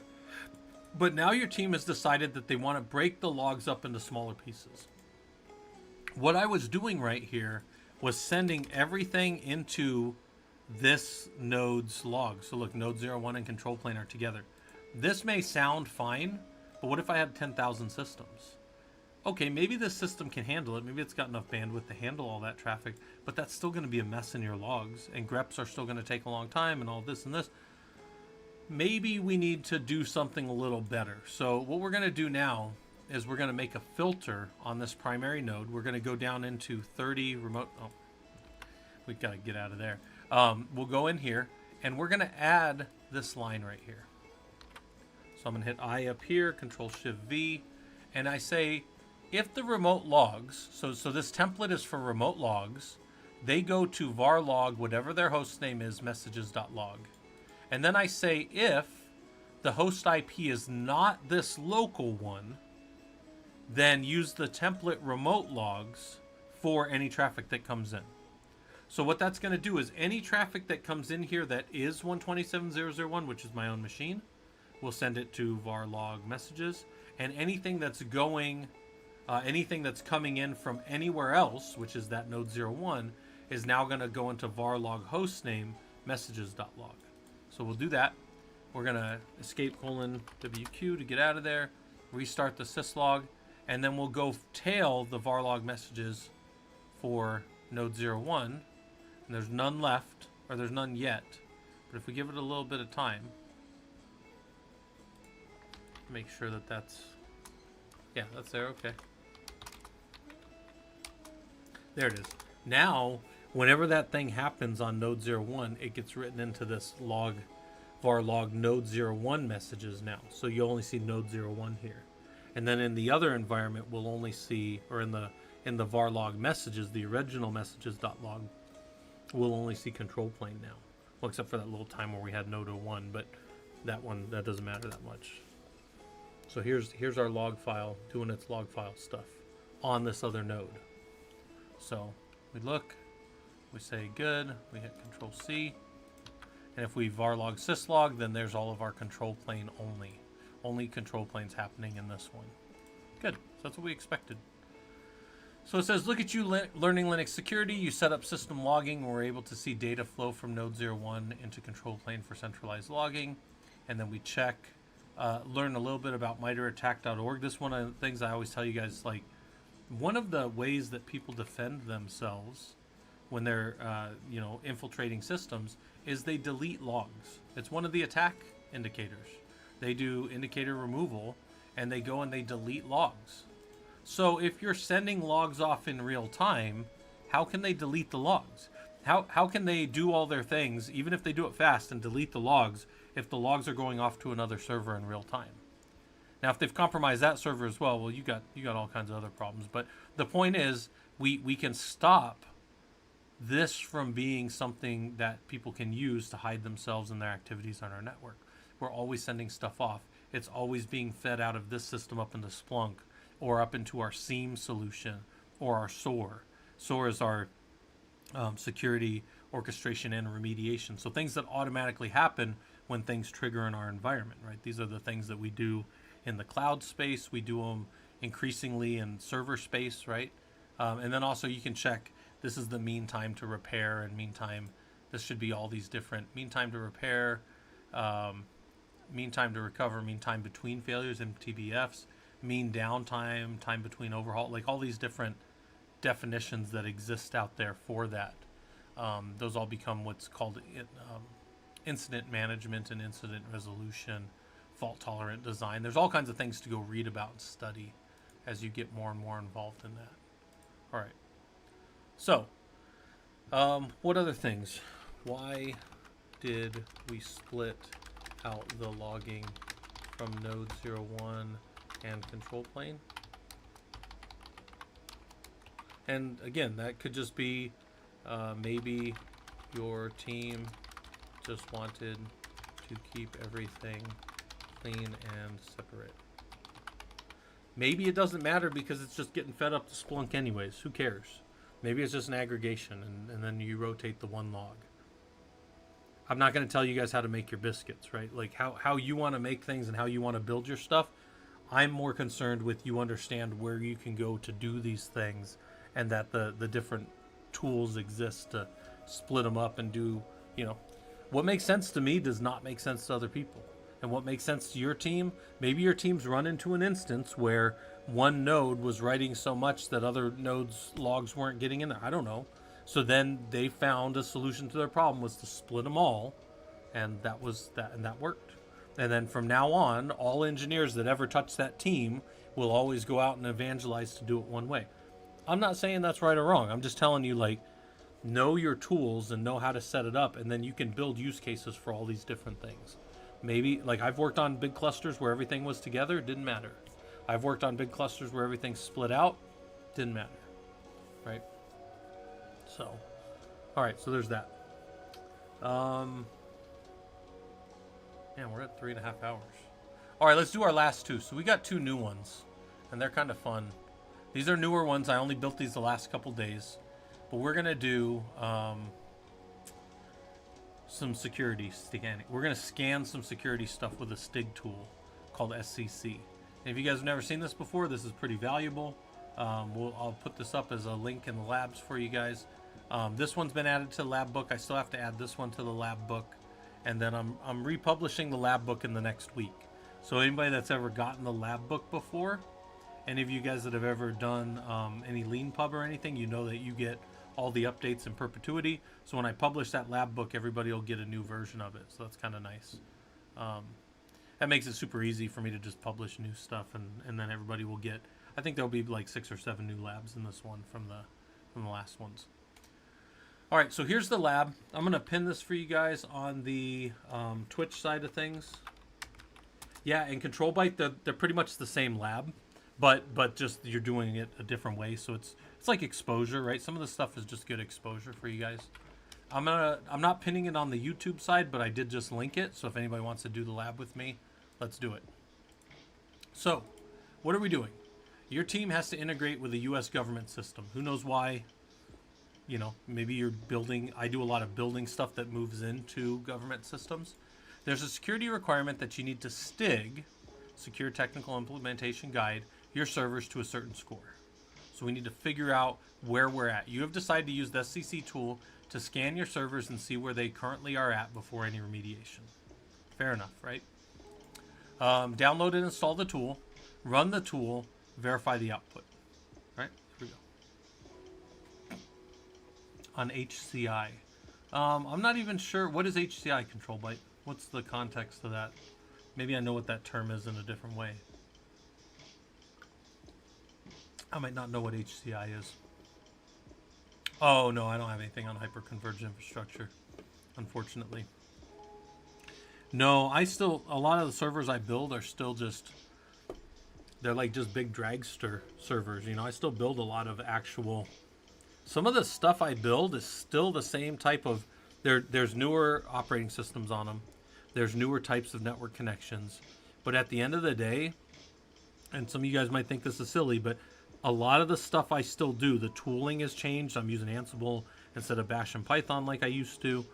And I used to use a lot of Perl, rather. Perl more than anything. I do the exact same thing I did 20 years ago, guys. It's the same thing. It's weird how much, like, all these other things change, but a bunch of the things are still exact. Yeah, the fastest supercomputers in the world are still just doing the basic stuff. There are a bunch of nodes controlled by 1 or 2 head nodes, and then they've got their management network, and then they got their super fast back-end network, typically. How many bonus points do you get for using ext4? It might prevent leaking data by losing it before anything nefarious can happen. I mean, ext4 is fine. I use both ext4 and XFS. I don't know. I mean, I don't do anything particular with them around security. I've seen both of them used for different reasons. I typically just go with the flow. If somebody's already picked one, I just go with it. But ext4 and XFS are because you know people make the argument, they'll be like, well, XFS is better to shrink a directory, and I'm like, or a partition. I'm like, who is ever in their right mind ever shrank a partition professionally? Never. I've never done it. I've grown a lot of partitions, maybe even in the order of like 100,000 plus. I've never fucking shrank one, never once in my life, right? Anyway, so my point in saying that is like, I'll go with whatever people use, as long as they both have journaling, they're both modern, and they both handle rebuilds fine. So I don't really care. In my mind, it doesn't matter. What's Rocky using? Hold on. What's my Rocky Linux using? Hold on. I don't even know what Rocky's using. SH2 Rocky 1 mount. What's he using?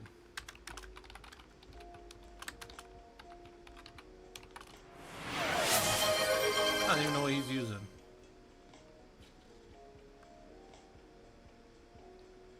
The hell? He's using the XT4. Fair enough. You guys want to see Ranger? All right. There's Ranger.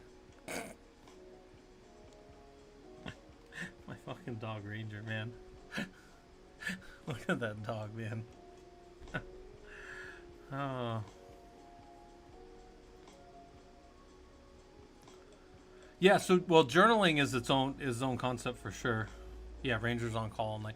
Actually, Ranger. So my good friend Jared came over yesterday. Some of you guys know him from talking to our group, Jared Riley Smith. He uses that name online, so I don't mind using it, his whole name. He comes and talks to you guys sometimes about like Google Analytics and data analytics stuff. And he came and talked to our group earlier this month. But he was over last night, and Ranger was kind of looking around for snacks the whole time. So Ranger was kind of hanging out with us. And then the wives were hanging out. Actually, Jared was up here. We were talking down in Discord last night. So, let me pull something up for you guys with Discord. We've got these guys have been pretty active lately. Some of our coders, and look, they're all the way up to 19 people maybe coming. In about 2 hours from now, they're gonna just do coding. They've been building out the Blitzcrank bot for our Discord, which we've had a bunch of bots in our Discord over the last few years, but they've been putting more together. Salty, who runs this, he has been a Salty Catfish. He's been a coder for like 15 years, and he's been like a lead on teams as a software engineer. So he's very good at like, he runs the GitHub and he shows people how to do branching and commits and all that. He does all that stuff on stream. So he's really good. If you guys want to get more into the software engineering side of things, he's the guy to talk to, right? No, Muscleman, I'm not going to stream that. That's them. That's theirs. This is just something that he made and popped up, so I'm not going to step on anybody's toes. People are more candid when they're not being recorded, and I appreciate that.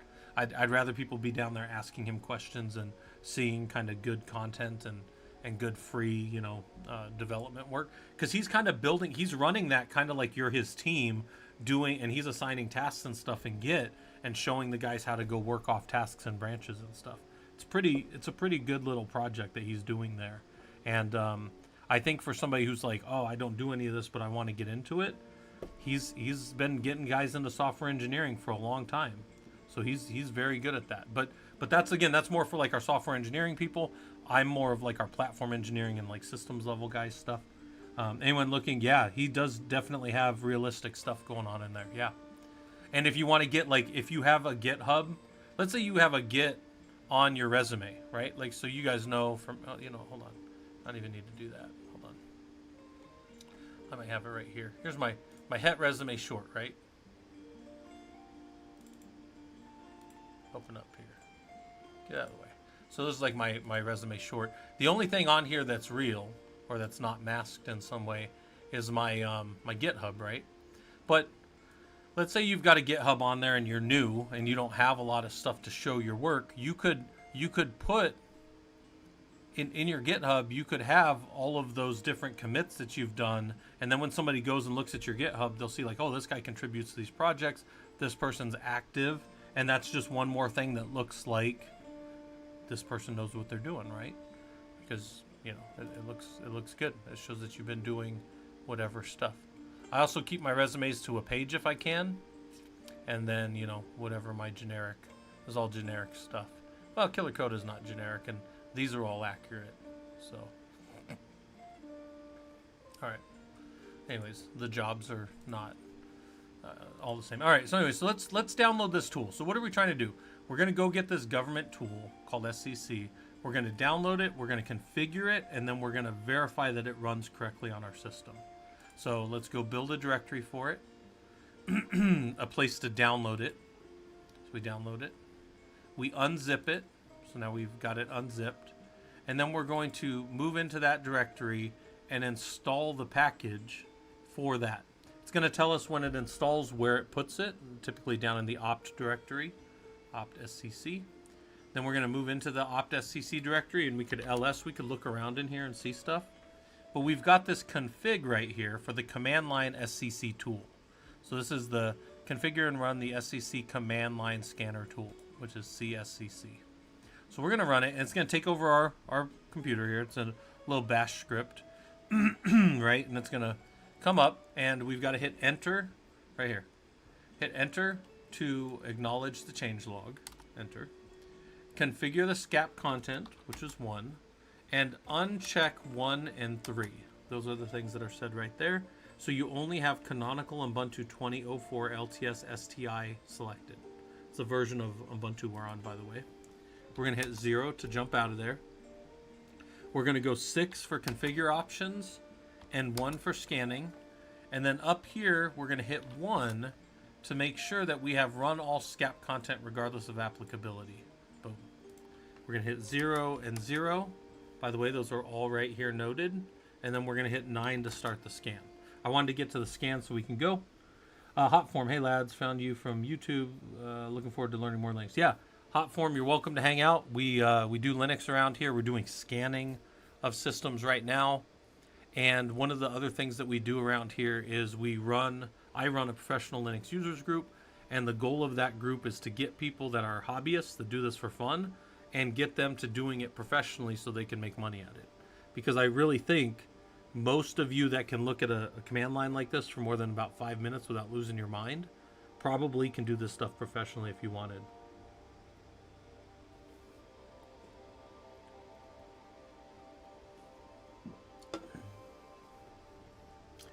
Control by internal statement. They're the most untrusted sort. Yeah, fair enough. So we're going to download. We're going to run the site. We're going to run this. And it's got 166 rules that it's processing. So there we go. And it's going to come up, and I say, when the scan's complete, what's the score? It's abysmally bad. What's the output directory of the reports? Like, where are they going? And we can come here and look. We're 14.68%. That is, like, as bad as I've ever seen it. Well, there's one that's worse, and that'll be in our next lab. But 14.68, I mean, Rocky comes out of the box at 54, right? Like, this is bad. So it says here's where there's like a little summary, and then here's where the results are down here. And then if there were any errors, there's error log or whatever. So we have all the things that we kind of need. And it says set up the system so that you can view the web browser to look at the STIG report. So we're going to install Apache 2. We're going to copy the files over, and then we're going to verify our findings in this lab. Let's just turn on Apache real quick, download it, run it. If you've only run this once, you're only going to have one scan output, and these two commands will work. If you've run this multiple times, then you're going to have to go find it yourself. You'll have to go find, there'll be a date right here, and you'll have to go find it. But if you only have one, this will work. And then you can copy the one all out of there. And then you can click this link, and here's your score. So all settings report canonical Ubuntu 2004 LTS STIG SCAP benchmark. And as we come down here, we see that we passed 16, great. We failed 93, terrible. We didn't check 57, so we could probably, if we could check those all and have them be good, we'd probably get us up around like a 60% maybe. We got a lot of failures we got to clean up. A blue is all 100. We're 100%. I've never seen a blue score. Green is, I've gotten myself up to like 96.5 before on some nodes. But compliance score is red. We're not putting this on a government system as it is. Here's some information about the system. Then we come down here and we look at all the cat ones. Cat ones always have to be resolved or dispositioned before you can put something on the network. I'm actually running into this right now. I have a set of layer 2 switches, which these layer 2 switches are running the default VLAN. Default VLAN can't be run on a VLAN switch. So then you go, okay, or for the default VLAN can't be there on a layer 2 switch. So you're like, all right, mother effers. We can change all of these, but then it's still, you know, and it's like, it's a hassle. Some of them are just hassle. Were there 57 in category 1 and 3, the ones you unchecked? Hold on. No. The one, no. The 1 and 3 were different scans that never got scanned. No. These are, no. That's a good question. These not checked were part of the 166 here. There are 166 total here in this scan. Those other 2 are not, they're not even part of it. Nope. So that's a good question though, because one of them was Firefox, which isn't even on this system, and the other one is from Ubuntu 18, which also wouldn't matter. No. These add up right here to 166 when you add these all up. So that's a good question, but no, that's not where those extra ones come from. There are things that couldn't be checked. You have to manually go check them. So this one, Ubuntu operating system must disable x86 Control-Alt-Delete key sequence. One of these 2 is for GUI. So I could go to this. If I had my checklist up, what is the score for freshly installed Ubuntu? This one is 14%, so I'm going to assume that's what it is, Shweddy. Rocky and other tools that I use tend to be up around 50%, so they have much higher score. Yeah. But look at this. This one right here, Control-Alt-Delete key sequence of a graphical user interface is installed. It's not checked. So what we would do with this one is we would immediately be able to, in our checklist, say GUI is disabled, we're not using the GUI, and then this one would just be NF, not a finding. These ones that are red are all open. So the Ubuntu operating system must not allow unattended or automated login via SSH. Let's see what that looks like. That's the SSHD. Permit empty passwords. Instance must be equal to 1. So you can't have permit empty passwords active. So then you have to go set that value in there. Now we're not going to manually remediate all of these on this system. But what we are going to do is I'm going to show you guys how to run the Ansible playbook out of OpenSCAP that will fix as many of these as it can. And then we'll rerun this. So there'll be new labs. Then we'll rerun this and we'll see how clean we have this. All right. So this is, again, this is just a scan. The lab here is to show you how to do a scan. Then what'll happen? Look at your, you were learning Linux security. You set up an SEC tool and implemented a security scan. Then you reviewed the information via the Apache 2 web server. I think I said at the beginning, the goal of this is then to be able to go and figure out where you need to remediate. This is one of these things. I have to figure out where I'm at. Then I have to shoot an azimuth to the direction I want to go, right? I got to figure out where I want to go. Then I want to go remediate my stuff, make a new assessment of where I'm at, shoot a new azimuth, and get closer to get us up to that higher percentage. And STIGs have all kinds of things within them where, you know, we need to make sure that we don't break the functionality of our tools as we go, because it's very easy as you STIG a box to make it a brick. And then you got to back out and then go forward. I'm sorry for being a stickler. Did you do a PR? What's the PR? Can I look at it here?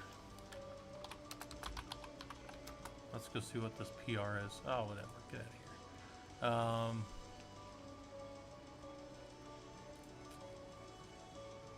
Let's go look at the pull request here.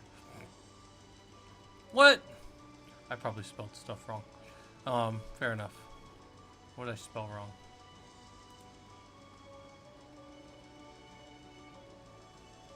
Cat. Fair enough. Cat 1, cat 2. Oh, you want them all uppercase? Fair enough. That's probably right. And then, what's the other one? Hold on. What's the other one? What's this other one? Secure. Oh, yeah. I always say security. I've always said security instead of secure. Yeah. Okay. I'll add those in here in a little bit. Actually, hold on. Pull requests. I should just be able to. Last time I just allowed a pull request without checking it. It broke one of our nodes, so it broke all of our Linux labs. So I have to go verify once I do it. Hold on. Go in here, merge. Looks good. Right. Boom. Guys, I'm not a software guy. I don't do this stuff professionally, so I merge right there. I don't care. Confirm merge. Boom. All right. So what'll happen then is we give it a little bit of time. So we're done with that lab basically, by the way. And then we go down in here and we wait. We come back here. We let that pull, so that will pull with the new time, which will be today, right? Once you commit up, yeah, once you do a pull, there you go. That's at 11:01. It's funny that that's showing in my time. That's never in my time. Yeah, that's accurate. Okay, so now that's good. Takes a little while to rebuild the environment. And Sarah CTK, hopefully this stuff's useful to you. Let's go find real quick that new. I give it a few seconds typically to rebuild, and then we'll see if it's in there. Oh, control by year in my times. Yeah, but I always see that. In the few. Maybe I have my stuff set to UTC. I don't know.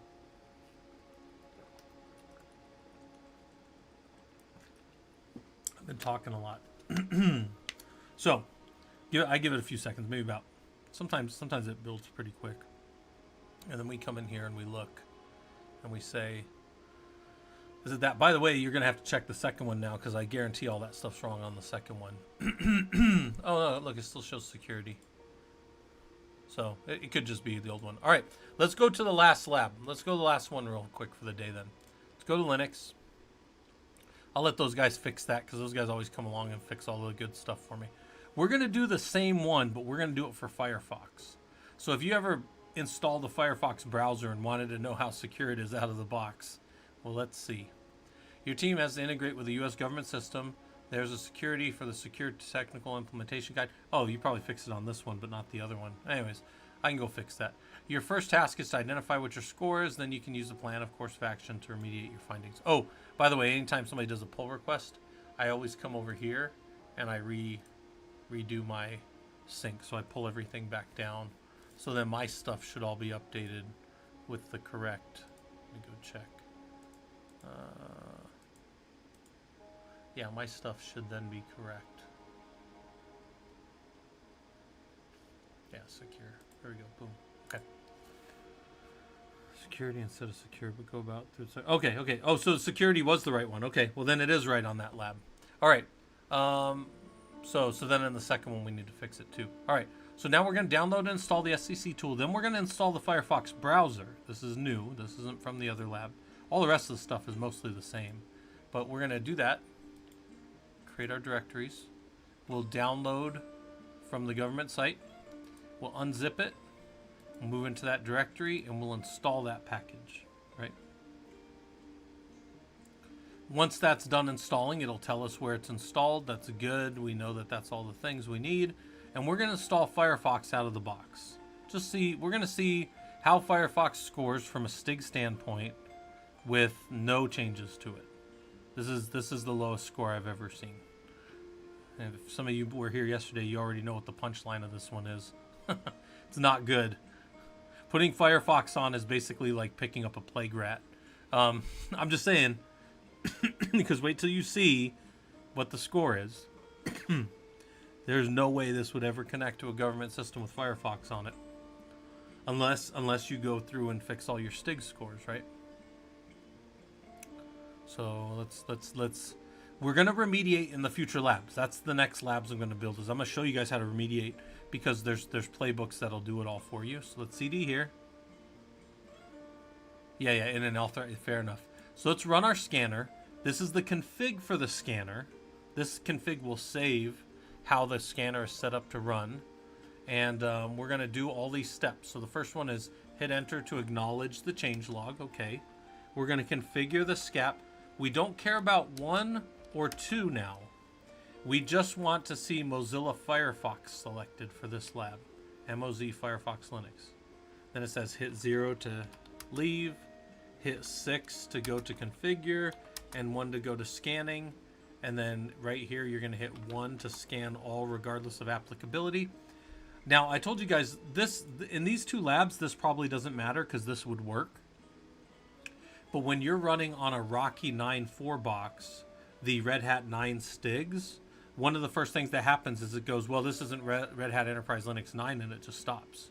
But I say, no. I want all 462 of those to run, so go ahead and run it regardless of applicability.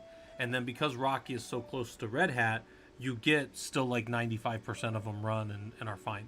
There are some you have to go check, but that's always true. So you never get away from that. All right, we're going to hit 0 to exit, and then we're going to hit 0 to exit, and then we're going to hit 9 to scan. That's all the buttons over here on the left, right? It says, when the scan is complete, what is the score you have? All right, guys, here we go. How does Firefox score out of the box? It's only got 34 things to scan. How many of those could it possibly have wrong?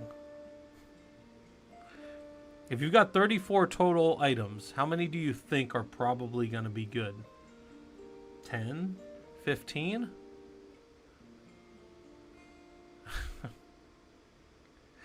Oh, poor Firefox. You son of a bitch. Yeah, Firefox is the worst. Firefox has every vulnerability enabled. But I asked this question. We were looking at the book yesterday when I was updating this.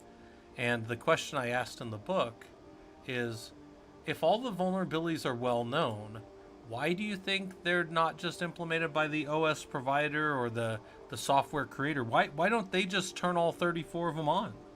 Why not? Or the same thing with the operating system. Why don't they just turn all 166 of those on? We know that they exist. Why don't they just put all passwords to required 15 and they have to be reset every 30 days and they have to be, well, because the users would never use it. The users would go to some unsecure thing that's easy to use. People will always bypass security if they can, if it's inconvenient. It's a truth. That's a truth. Just like a truth of life. People will bypass security. People will put if you make a password that's too long to remember, they will put it on their desktop with they'll put a little post-it note on the bottom of their computer. Everybody will do it. Not everybody. Security people won't because they're not insane. But normal users will do that. Yeah, because turning on any of the 30 would make it unusable. Yeah, for the average user, 100%. Yeah, and the other 4 are too complicated. I like that. They're too complicated to fix. I have some that are too complicated to fix in my environment. Too complicated to fix for the time allotted, for sure. We're trying to get into an acceptance review, and right at the end, they're like lobbing these grenades over the wall and making it worse for us, so that's always fun. It's always fun when security gives you something right at the end, and you're like, you could have told us this weeks ago, but you didn't tell us until the meeting where we were getting ready for the final review, you know? So then we're stumbling. Like, I have more work to do this weekend, in fact, to get ready for some of the stuff that they lobbed over for us on Friday. It's fun times, right? All right, what did our score get? We got a 0. Until this lab, I had never seen a 0 come out. I had always seen like in the 50s by default. You know, you're kind of spoiled if you run like Rocky or any of the Red Hats. You get like 50 or 60 out of the box, guys. That's pretty spoiled compared to the 0. All right, so we'll go to the next part of the lab. All this stuff's exactly the same as before. We'll install Apache. We'll move that one scan and only one scan. If you've done multiple scans, you got to go find them based on time. It's not that big of a deal. It's just I didn't focus on that in this lab because this is so far down in the Linux labs that I assume you've done some Linux by this point, right? So we'll go into the results file, and then we'll copy that one file over that we want, and then we'll go look at it, and there it is. We failed 29 of them, and 5 of them weren't checked. We have, at a minimum, these 2 need to be turned on before we'd ever get anywhere near a system, but some systems require like 80 or 90%, so then you got to come in here and start knocking these out. There's only a few cat, so there's 2 cat 2s, or sorry, 2 cat 3s and 2 cat 1s, and all the other 30 are from right in here, cat 2s. Firefox must not recommend extensions as the user is using the browser. So how do we turn this off? It should give us a way in here to be able to turn that off, but that's not turned off by default, right? because they want people to use it and they want people to be able to have that nice little thing where their applications can pop shit up in their face, right? Some of us really would be annoyed by that, but the point is you can learn. If you start doing stuff for security reasons, you will dig way further down into the configuration of instances and devices than you would ever thought you'd want to do. Because I don't do anything with Firefox, but I did this lab to show you guys, like, hey, there's all these things. You should not be using below TLS 1.2. There's no way you should have any SSL being run, but it looks like this thing's still allowing something before TLS 1.2. So this tells us what it failed and what we'd have to fix, and then we just have to go fix that, and then we would pass this scan.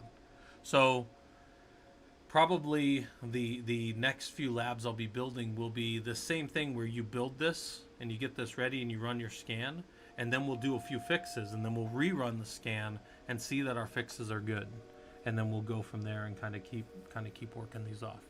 And that's the goal, right? Keep building these out, keep going further and further into our iterative process of building out, whatever security things we need for our systems. All right. So one last time, let me remind you guys, we've got a Discord. It's free to hang out in. We've got an event coming up in under 2 hours where one of our guys that all he does is coding. He's a software engineer. He's been a lead for many years. He trains engineers. I really like his program. Like, he gets the guys in there and makes them do this stuff with you. Hot Form, he said, is there an order to watch videos on YouTube? Yeah, so if you go on our Discord, we have a thing down here called Beginner Start Here. And if you were like, hey, I just want like the absolute beginner stuff, I have Linux Beginner Start Here. There's a set of labs. This is from a thing that I did called the Socratic method for Ansible. There's also so if you guys don't know what the Socratic method is, let me pull this up here. The Socratic method is we ask ourselves questions. It's a method, typically people use it in law. It's a very good way to learn things. But we think about things that we know, and then we think about how we understand them. And when we do this lab, or when we did this before, basically all we did the whole time was go through and say, learning Linux through the Socratic method, here's the CPU topics. Can you list the number of CPUs? How do you know that? Why is that? This and this and this. Can you tell me the speed in megahertz? Can you tell me the manufacturer chip? And then all these were just questions that we asked ourselves as we kind of walked through this, right? Then what I did, was I built a whole bunch of notes. So then, Beginner Start Here, and then, I swear more things have been getting added to this, but maybe I put it in presentations then. I don't remember where I put it. Yeah. So here's all these Socratic notes. So then you say, what is the way that we listed CPUs, and what is the speed in megahertz? And these are all commands that as you're and there's hundreds of lines here. You can download the thing if you want. But how do you know how much RAM you have, and how much RAM is used, and then how much swap we have, and what's the cache memory? And then we get into later, I think we have one that's on like operationally, how do we know how much RAM is being used by a certain process? And then we dig into each of these things.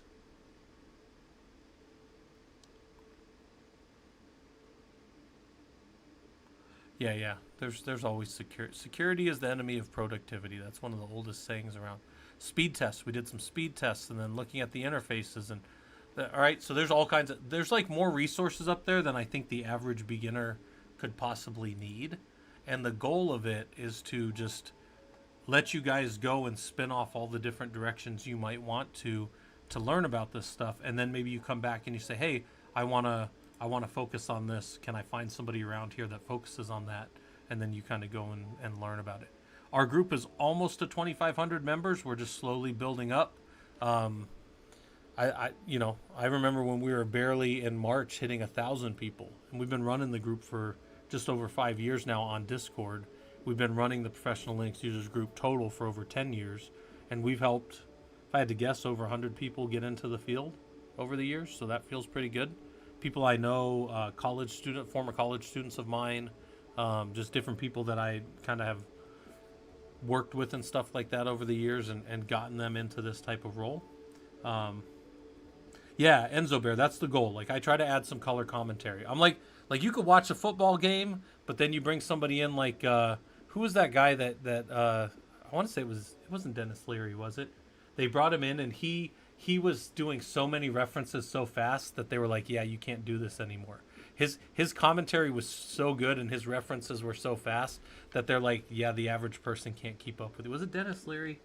No, it might not have been him. It was it was a comedian, but he went and did a Monday Night Football one time, and they were like, "Dude, he was so good, but most people can't keep up with you, dude. You're too quick, you're too sharp, too fast." So I try to add color commentary like that, where you can come in and absorb this stuff and hopefully get a little more than just reading it, because I get it. Like it's hard to sit down and just read and go through labs and stuff, but that's why I do the labs so you can do them with me.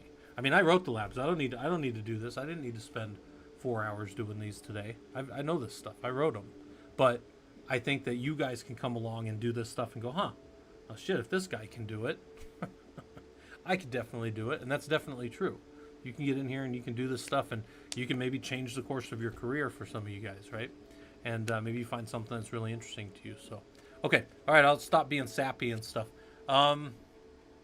These were my notes. I'll put these in the meeting notes if you guys want. Does anybody want these down in the Discord?